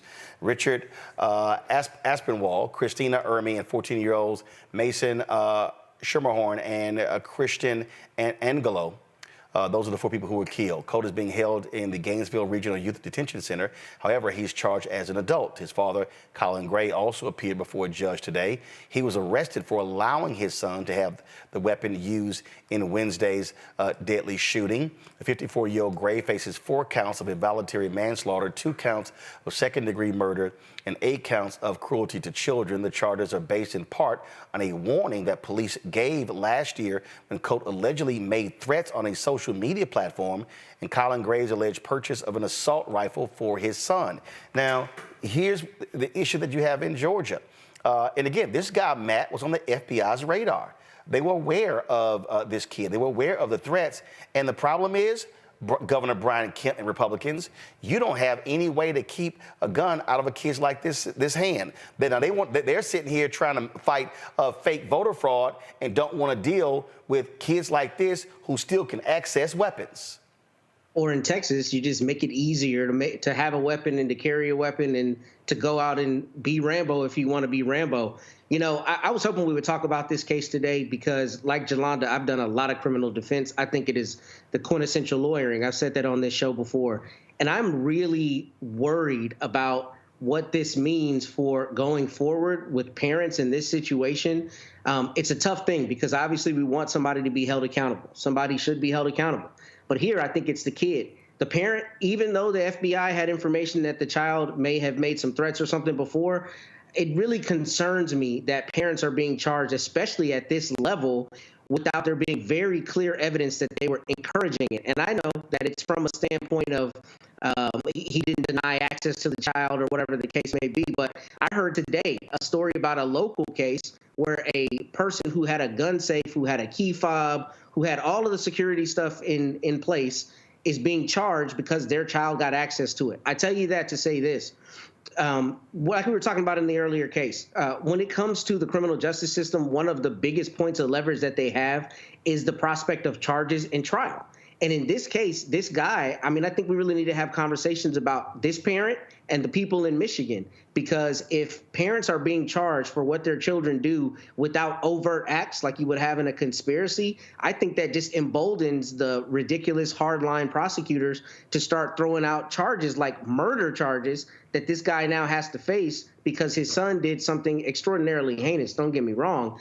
I don't know that these charges should stick, and I really think we should be concerned the more we see prosecutors bring charges like this, except for in the most egregious circumstances where parents are either actively encouraging the conduct or otherwise just providing the weapon, literally putting it in the kid's hands. So if you don't have that evidence, I don't know that we should be bringing these charges. So I understand that. I understand that point. I understand that point. But I guess what jumps out at me is the kid made these threats. The dad was apprised of the threats the kid made, and the dad still bought him an AR assault rifle for Christmas. I mean, I respectfully disagree with him, Roland. I respectfully disagree. Okay, hold on. I don't wait. I'm gonna let you disagree, but let me finish. So hold on. So let me walk people through. So for Christmas, this past Christmas, the dad buys the weapon. Now, if my son had made threats about killing people at school, and I know this, and I then turn around and buy him an assault rifle for Christmas, and I'm aware of what just happened, then what the hell am I doing? I mean, I'm the parent. I'm the one who's supposed to be the adult. I'm the one who's supposed to have jurisdiction over the child. And so if I am buying him an assault-style weapon after he's made threats about killing folks at school, that's on me. Jelana, go. Yeah, so I agree with you, but let me just tell you, like, what it means legally. In the law, we are always held responsible for what we knew, what we should have known. First of all, the FBI don't call every parent about their kid. They don't do it. If you're a parent, you know when your kids get in trouble, they lie. How do we know that? The cookie jar broke, the kids at the house. Why do you separate them? Because you know they're going to lie. This kid, he taught his son how to hunt. I listened to an interview today where they interviewed the kid and the father about for last year whenever he threatened people on the internet. The father was like, "Oh, I don't believe that about my son. There's no way." And quite frankly, I'm irritated that you guys were even talking to me about this. And yeah, we go hunting, so he knows his son knows how to shoot. And it is our role as parents to teach our children what appropriate behavior is. And when you love your guns more than you love people, and you love your guns more than you love teaching your child right from wrong, then you absolutely should be held accountable for it. Because if the parents aren't responsible for their minor children, then who should? Should I be responsible for some kid I don't know? I don't know he has issues. I don't know the FBI called the house. I don't know none of that stuff. So I maybe can understand parents who had no indication of anything about their kid, but the red flags were all over the place with this kid. And when you have his mother, when you go back and look at their social media, they got all kind of issues with child abuse, child neglect, and all this other kind of stuff. This kid clearly needed some counseling or something. And so it's not like this kid was normal, he fit in, and nobody had any indication. Everybody knew this child was a problem prior to the shooting, and the father absolutely should be held responsible, because if we can't count on parents to take care of their kids and protect us from their dangerous kids, then we are all one mass shooting away from dying, and so are our families. So let me expand this. Let me expand this, Michael. And I'm coming to your state. Go to my iPad. So this is a case that's gotten lots of attention in Michigan. A kid was driving at a high rate of speed, and he killed his friend who was in the car. Now, here's the issue. The mother installed an app on her phone that tracked her son's driving. You see here, slow the fuck down. Elizabeth Paleo-Teague text her son. I have screenshots of you doing 90 miles an hour in the middle of the night. And again, 2 weeks ago, 123 miles an hour. She also texts, it's not healthy, it's not safe, and it scares me to my bone. Now, here's the problem. She kept letting him drive. Not only that, the story says here, in November, she went on a trip to Canada, leaving her new BMW X3 M Series at home. He drove, first of all, on November 17th, he crashed the BMW into a tree, going 105 miles an hour. He escaped serious injury. His friend, 18-year-old Flynn Mackrell, died at the scene. Now, they have numerous examples from the app and her text messages of the kid driving sometimes 170 miles an hour. They never took the keys away. So the parents of the kid who was killed, they want her prosecuted. Now, Michael, here's an example. If, again, you're the parent, kid 16 years old, you control access to the vehicle. You control what he may drive. Do you get a car that only goes 80? No, I'm saying serious. Do you say, I can't, no. One, you cannot drive. You got to Uber everywhere you go. So in this case, I'll be honest with you. I hold the parents responsible here. You allowed your son to keep driving after he repeatedly exceeded 100 miles an hour, and you were telling him this over a period of months. At some point, and again, he's 16, Michael. You're still the adult. In both of these cases, do you believe the parent should have been charged, Michael? In the case here in Winder, Georgia, I think the parent definitely should have been charged, because when you look at the reporting from NBCnews.com, both Colt Gray and his son, both Colin Gray, the father, and Colt Gray were interviewed by the authorities regarding a May 2023 incident where allegedly Colt Gray was threatening students, okay? So it's not a situation where he can say he didn't know that he was threatening students or anything like that. He was actually interviewed by the authorities, and then he still bought the AR-15 assault rifle for his son after that, okay? So you have to bear some responsibility. What did you think was going to happen? And you taught him how to shoot, and you bought him a gun. And the other thing, why does a 14-year-old need an AR-15? I still don't understand that. In the case here in Michigan, this involves, I think this is a little trickier, because this is not a denial from the parent, and you have technology that kind of complicates things, but the parent has warned, you showed at least 2 instances where the parent warned the 16-year-old to slow down, and they were driving excessively fast. And then apparently we have evidence that the parent knew there were other instances where the child was driving excessively fast. So criminal prosecution, this is kind of uncharted territory. And in Michigan, this is where Oxford, Michigan was. We had an Oxford shooting. Yeah, so I'm about to pull that up, that particular shooting there. Again, kid kills. The parent. Kid kills 4 people, injures 7. Go to my iPad. Took place in November 2021. And his parents were sent to prison because they got him the weapon. Go ahead. Well, not only did they get him the weapon, but in that case, there was some red flags that they ignored. Also, they got him the weapon. They knew he had problems.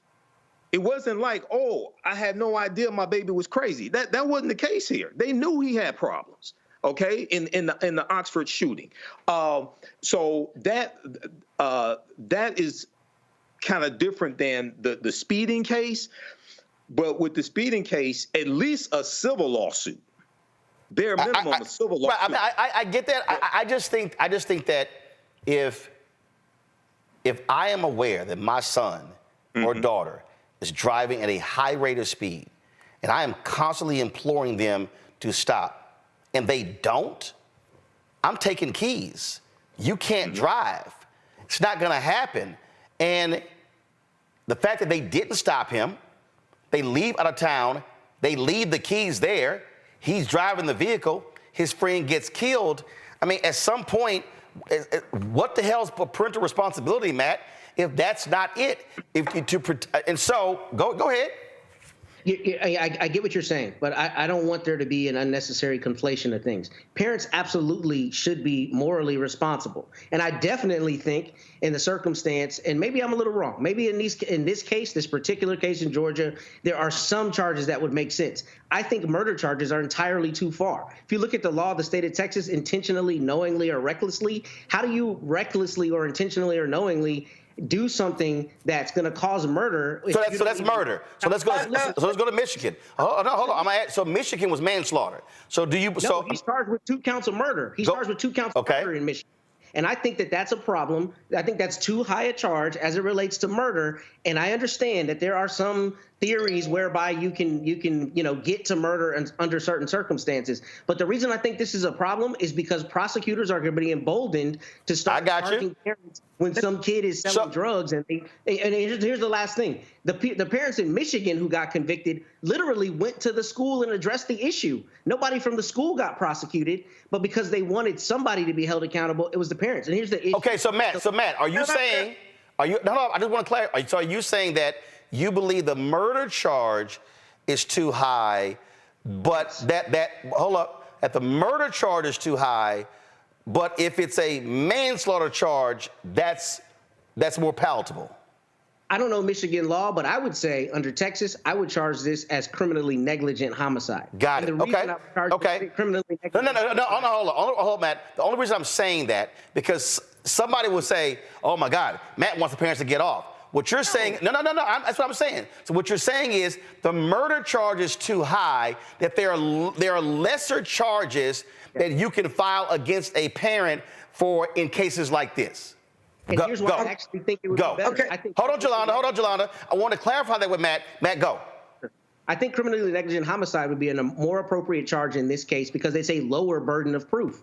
Part of the problem is if you swing for the fences, if this guy doesn't plead guilty because he's afraid, you may go and get a hung jury that says, I don't know that you've proven the mental state that he did it with the intent of aiding his son committing murder. Criminally negligent homicide, were you negligent in denying access to the gun?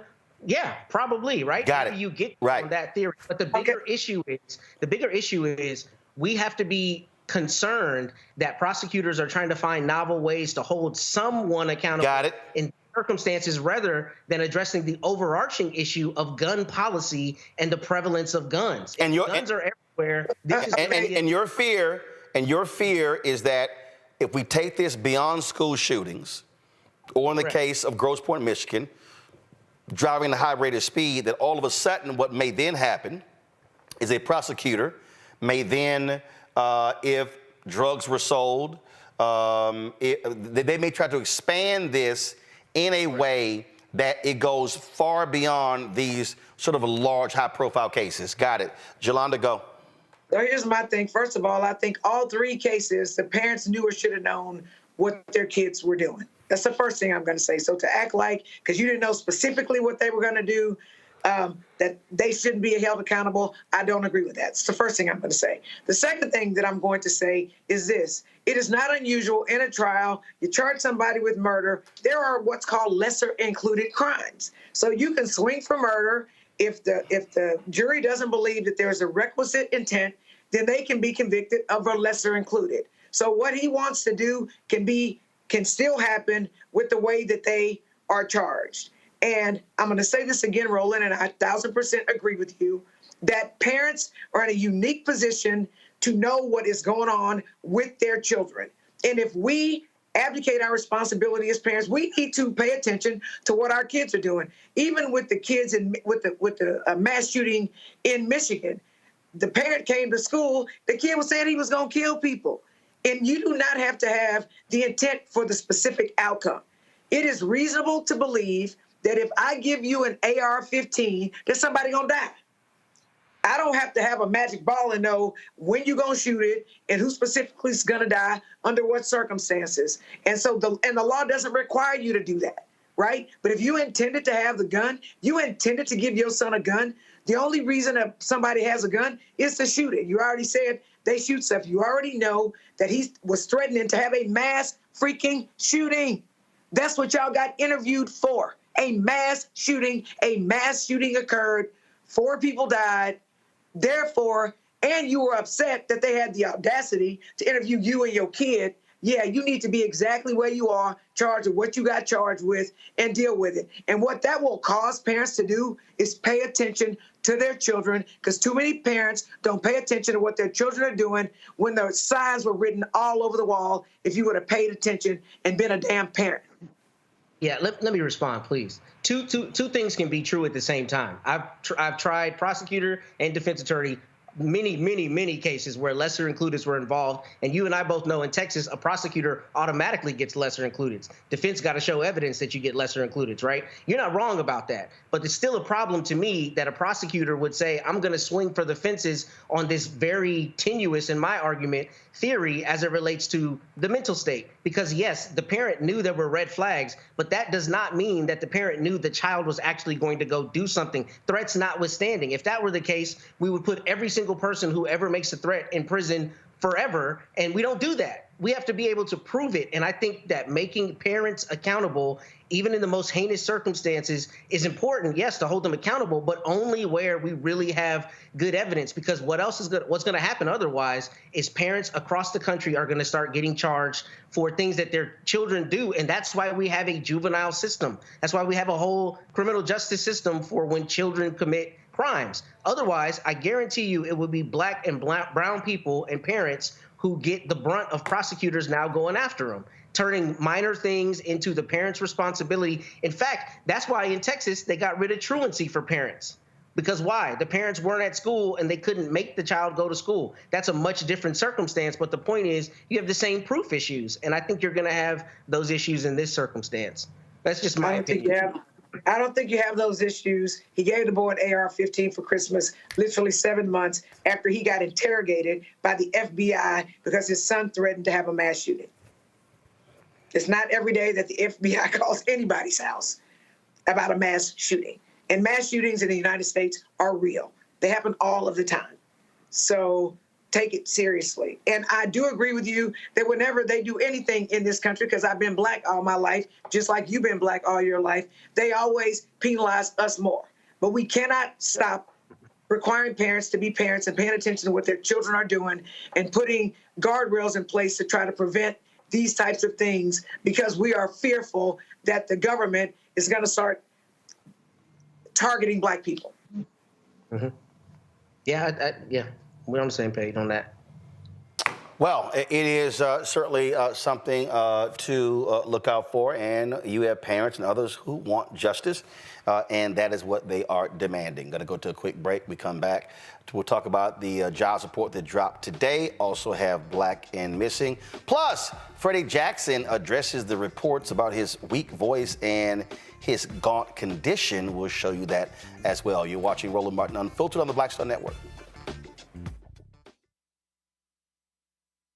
When you talk about blackness and what happens in black culture, we're about covering these things that matter to us, speaking to our issues and concerns. This is a genuine people-powered movement. There's a lot of stuff that we're not getting. You get it, and you spread the word. We wish to plead our own cause. Too long have others spoken for us. We cannot tell our own story if we can't pay for it. This is about covering us. Invest in black-owned media. Your dollars matter. We don't have to keep asking them to cover our stuff. So please support us in what we do, folks. We want to hit 2,000 people, $50 this month, raise $100,000. We're behind 100,000, so we want to hit that. Y'all money makes this possible. Checks and money orders go to P.O. Box 57196, Washington, D.C. 20037-0196. The Cash App is $RM Unfiltered. PayPal is R Martin Unfiltered. Venmo is RM Unfiltered. Zelle is Roland at RolandSMartin.com. Hey, yo, what's up? This is Mr. Dalvin right here. What's up? This is KC. Sitting here representing the JODECI. That's Jodeci. Right here on Roland Martin Unfiltered.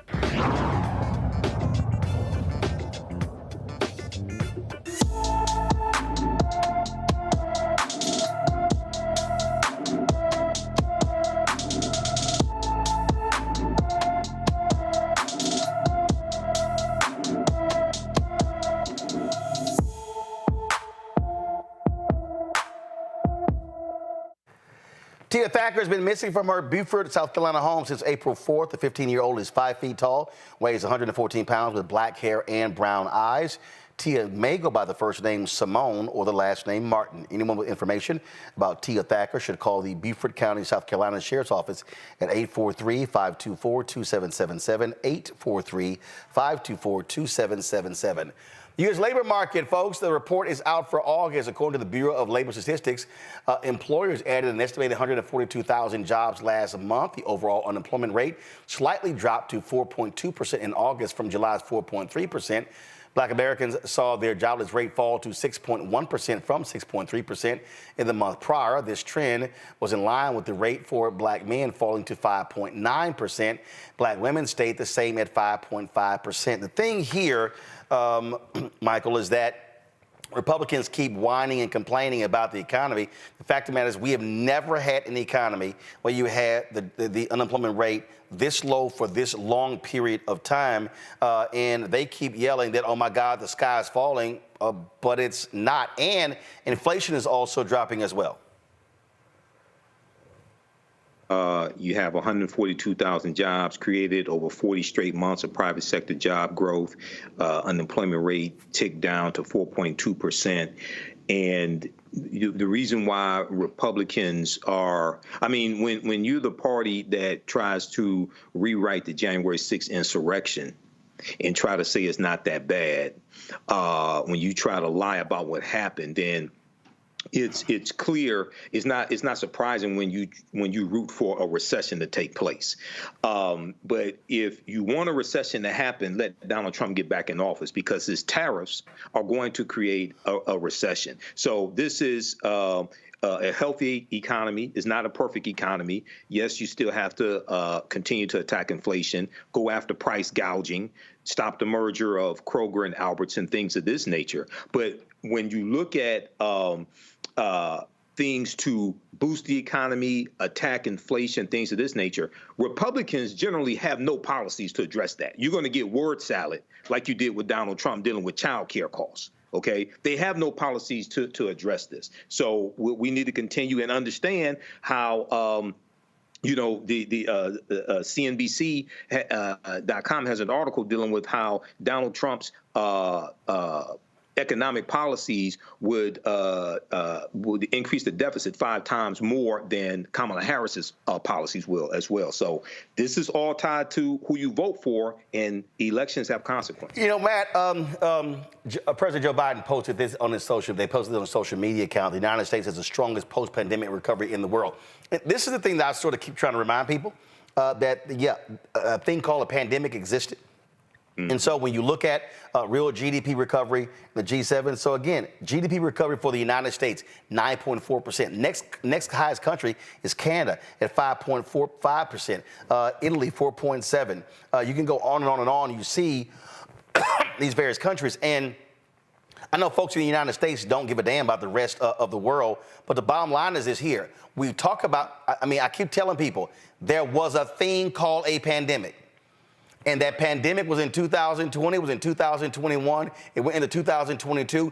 We still are dealing with the after effects of a pandemic. So this idea that it was just gonna just snap back is sort of like a bunch of crazy dudes. If a woman gets pregnant, has a child, and they think, oh, her body's gonna snap back. That's kind of it. I'm saying that because that's how stupid some people are. I mean, the reality is these things take time. And so we have to understand that these things take time. And folks went, well, things were better before the pandemic. Well, no shit.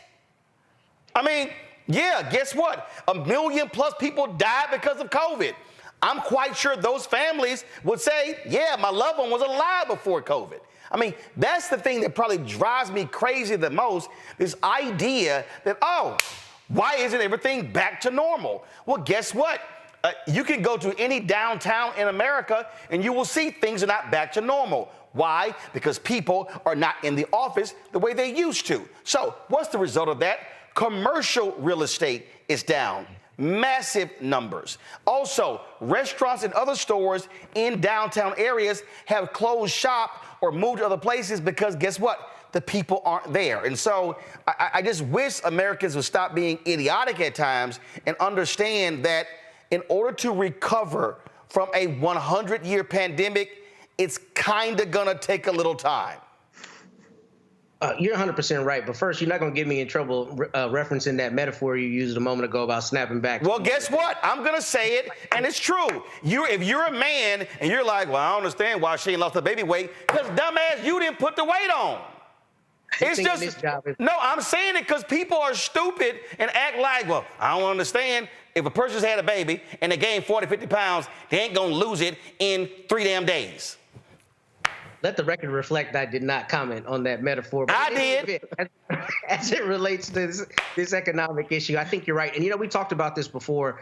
The Atlantic ran an article with the headline directly on this about basically people not only having misconceptions about the economy, but even more so having negative feelings about an actually good economy and a recovering economy.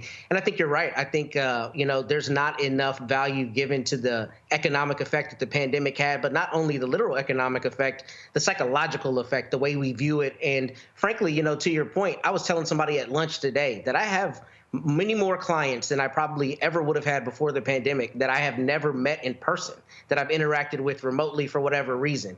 That is the new normal in practice. I mean, there are a lot of lawyers that don't have offices. There are a lot of people who no longer get commercial real estate, exactly like you're saying. So the economy is not, I didn't realize it had recovered comparatively as well as it has, but I think that's a really good metric because I think it shows, the effect of good leadership and how that's culminated in a bounce back that most definitely would not have occurred under Mr. Trump.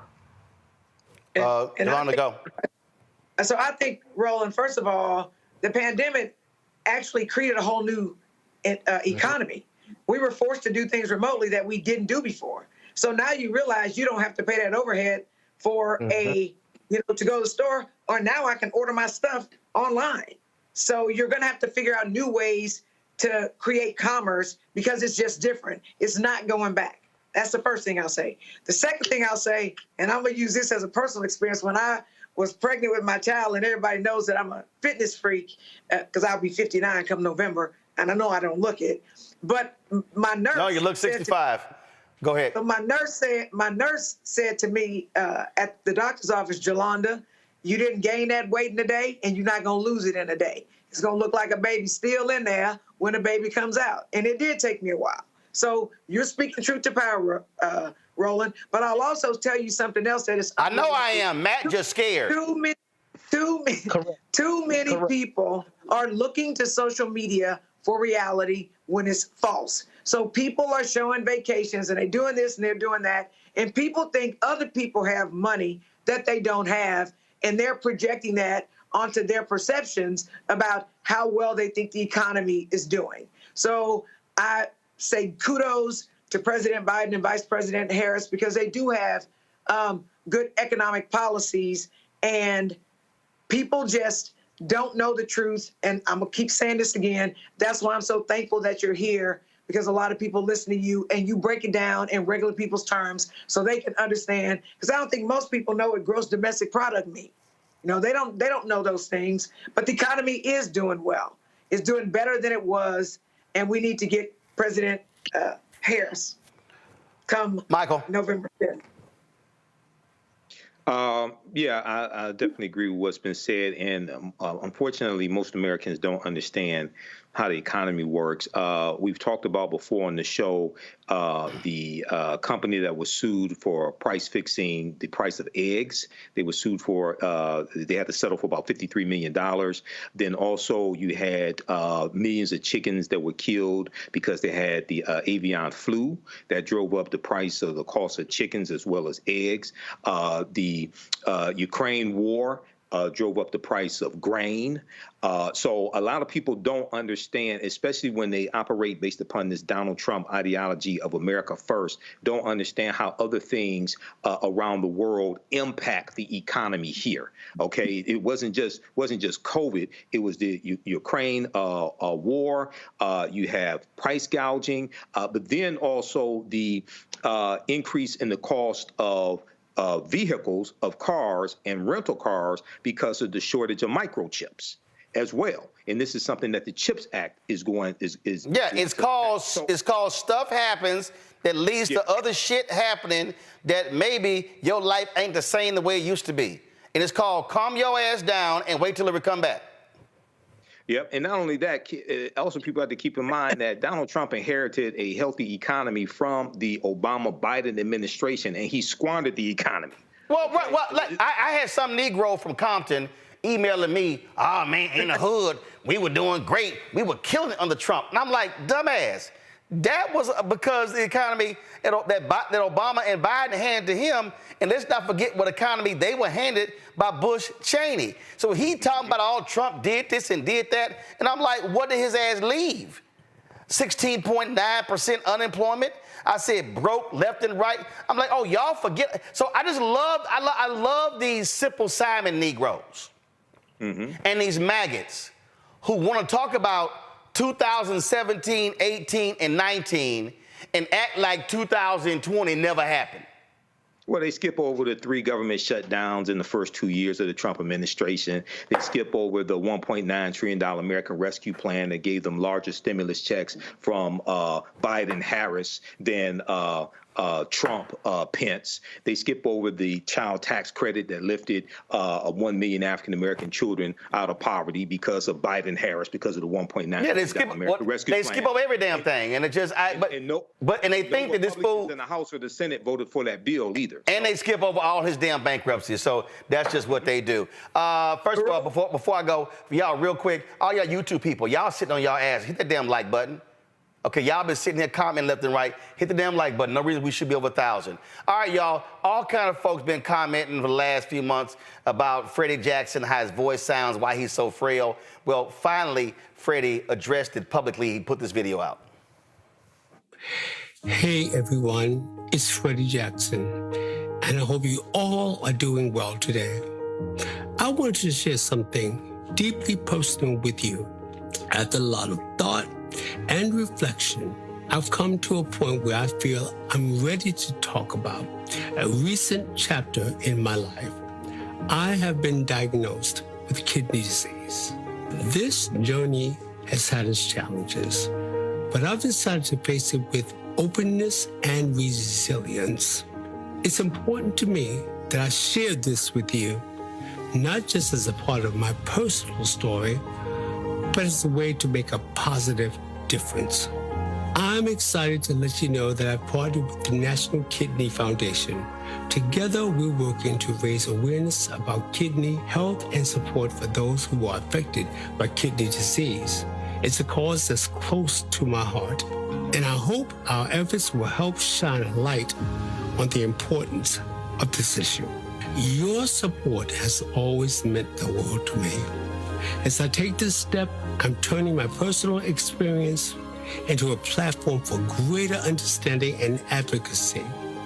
With your help, we can work towards better awareness and improved outcomes for everyone with kidney disease. Thank you for your encouragement, your love, and your support. It means more to me than I can express. From the bottom of my heart, I love you. You know, Jelana, that video is important because I think it was about 2 or 3 months ago. He was performing in Jamaica, and man, folks were going in, talking about how he sounded, how he looked. And I mean, and look, he had massive amounts of weight. And I remember when he was, I'm gonna try to find a video in a second, when he was at the Jeffrey Osborne golf tournament, same thing happened. And I was like, first of all, I didn't realize that was Freddy Jackson. And I was like, what happened to Freddy? And of course, he had lost a large amount of weight. And so by now coming out, people now can chill out, just like when people were commenting about Chadwick Boseman when he was losing weight and not realizing that he was suffering from colon cancer. And I think Freddy is also right. By him speaking up, it will help advance the discussion regarding kidney disease. Yeah, it will. I also think that people should not have to share their medical diagnosis if they don't want to. But I also know that sometimes people just don't know about issues. And so to the extent he's sharing with us his kidney disease diagnosis causes people to pay attention to what causes kidney disease and how they can try to protect themselves from your kidneys failing. I think that that's important. So, because I've had people in my family that have needed kidney transplants. So I think a lot of times what you put into your body could cause you tremendous difficulties, and things that you can get away with when you're young, they will wear on you. Sort of like a car, you can do a lot of stuff when a car is brand new, but over time that same car can't take the same mistreatment, and then it falls apart. The same thing happens with our organs. So listen, you know, Matt, Yolanda's right in terms of, I mean, again, people, when you're an individual, I mean, you have privacy, and everyone has that. But unfortunately, the reality is when you're in the public eye, this is what often happens when people raise these issues. Well, first off, don't put me on this show with Yolanda again, because she says so much of what I want to say, except for where we disagree on the cases, number one. Well, that's why I tried to have your ass talk first. I had to tell her twice. I had to tell her several times, hold up, Matt. See, I tried to help your ass out. Well, let me help you out, because you missed the opportunity to say, Yolanda, you don't look 59 at all. I need to drink the water you drink. No, I did comment. I said 65. It's okay, brother. It's cool. Yes, it's all right. You missed it. But here's the point. No, I said 65, but she was going. She didn't hear. But go ahead. He just hating. He hating. Okay. Yeah, he hating. But it's all good. In any event, you know, I think she's exactly right. That has been my thought. That was my thought with Chadwick Boseman. It's a sad reality that the fact that someone is in the public eye, too often we don't afford them the humanity that we get as private citizens, right? The question should really come from a standpoint of, is the brother okay, rather than going in on him. And I think, you know, there is a level of curiosity that people are entitled to have. But frankly, if you remember on the show when we talked about Lloyd Austin, I had the same perspective, which is that, you know, especially when somebody's battling a really serious disease or very serious malady, I mean, the last thing they want to do is tell the whole world about it. And it's sad that sometimes they get boxed into that. But I do think there is a benefit to raising awareness and encouraging other people to make sure they're living their healthiest lives. It's just a sad thing to see that in the midst of this, rather than, you know, coming around them, we start asking questions, and a lot of times from a negative standpoint. And I wish that didn't happen. Michael? You know, first of all, prayers for Freddy Jackson. So I hope he's able to beat this. We know that, so I'm glad he's coming out and partnering with the National Kidney Foundation as well. We know that 1 in 3 Americans are at risk of developing kidney disease, and African Americans are more than 3 times as likely to develop kidney disease as well than white Americans. But also we have complicated issues because of other factors such as heart disease, diabetes, et cetera. And when we talk about reparative justice, Roland and everybody watching, when we talk about reparative justice, we also have to deal with how African Americans are disproportionately impacted by these types of diseases because of racism as well. So this is all tied together. But I'm glad he was able to make this video, and I hope something good comes out of it. All right, then. Well, let me thank all the panelists for being on the show. I certainly appreciate it. Thanks a lot. Michael, Yolanda, and Matt, thank you so very much. And some of y'all were sitting there commenting in the chat. I'm going to go ahead and do this here because y'all were like, is that Eddie? So, yeah, this was actually at the Jeffrey Osborne Golf Tournament. So before I close the show out, man, I'll go ahead and let y'all have a little taste of this, what it was like when I go to these golf tournaments, when they have these sing-offs. Roll it.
So they were sitting here grooving it at the golf tournament. And in fact, it was like a 30-minute just video. It was just crazy. And they were doing it, and my man Eddie was just grooving. And that was another part of that I'm about trying to set up for y'all, because he sang twice. And it was just straight fire. And see, y'all see why I keep trying to tell y'all this is the blackest show out here? Y'all can't get this. I don't give a damn how many times Ari Melber quotes rap lyrics. Y'all ain't getting this black of a show. Y'all ain't getting this black of a show. Y'all not. All right, go play the next one. Come on. What you say? What you say, Eddie? Make love to you tonight. All right.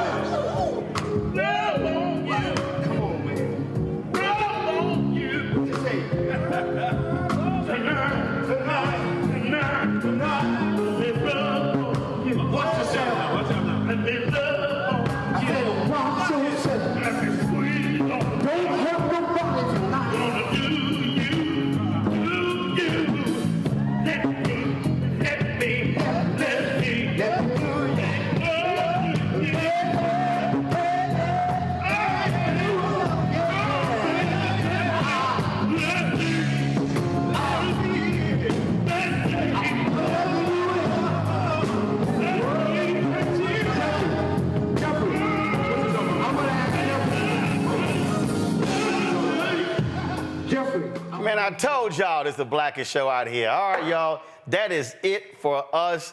Again, let me thank the panel. I appreciate them being on today's show. Let me thank all of you as well for being with us. Don't forget, join the Bring the Funk fan club. See your check and money order.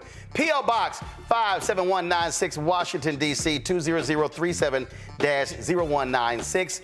PayPal, R. Martin Unfiltered. Venmo is RM Unfiltered. Zelle, Roland at RolandSMartin.com, Roland at RolandMartinUnfiltered.com. And again, our RM Unfiltered Cash App has some issues. Hopefully, it will be fixed by tomorrow. A lot of y'all have been trying to give, and so we will send y'all the notices. But do me a favor, use this Cash App, $ Uncle Roro Martin. That's the backup one. Again, you can scan the QR code, but just point your camera to the screen, and then it'll take you right to the Cash App. Or type in $ Uncle Roro Martin, UNCLEROROMARTIN. Folks, that is it. I will see y'all. Say it again. Carol, what? Oh, yeah. So Tuesday, September 10th, we are going to be live right here beginning at 7 p.m. We're going to be going 7 p.m. to 1 a.m., y'all. It's going to be fire. In addition, we're going to have to change the graphic, y'all, because not only are we having our coverage of the debate, we're also hosting a watch party with the Congressional Black Caucus. And so our studio is going to be buzzing Tuesday night. I'm telling y'all, it's going to be the blackest coverage you will find. We're going to have Congressional Black Caucus members here. We're going to have our panelists here. We're going to have a bartender. We're going to have some food. It's going to be a straight up black house party on Tuesday. I cannot wait for y'all to check it out. Y'all don't need to watch nobody else. I'm telling y'all, CNN, MSNBC, Fox News, ABC, NBC, CBS combined are not going to have as many black voices as we going to have on Tuesday night. And so, y'all, September 10th, let's blow the numbers out. I want 30, 40, 50,000, 100,000 live views come Tuesday night, y'all. I'm telling you, it's going to be lit. So prepare yourself for the blackest presidential debate show coverage anywhere. All right, folks, I'll see y'all on Monday. We always end Fridays by showing you all of our donors. More than 30,000 people have contributed to our show since day one. We want to thank all of them. I'll see y'all Monday. Holla!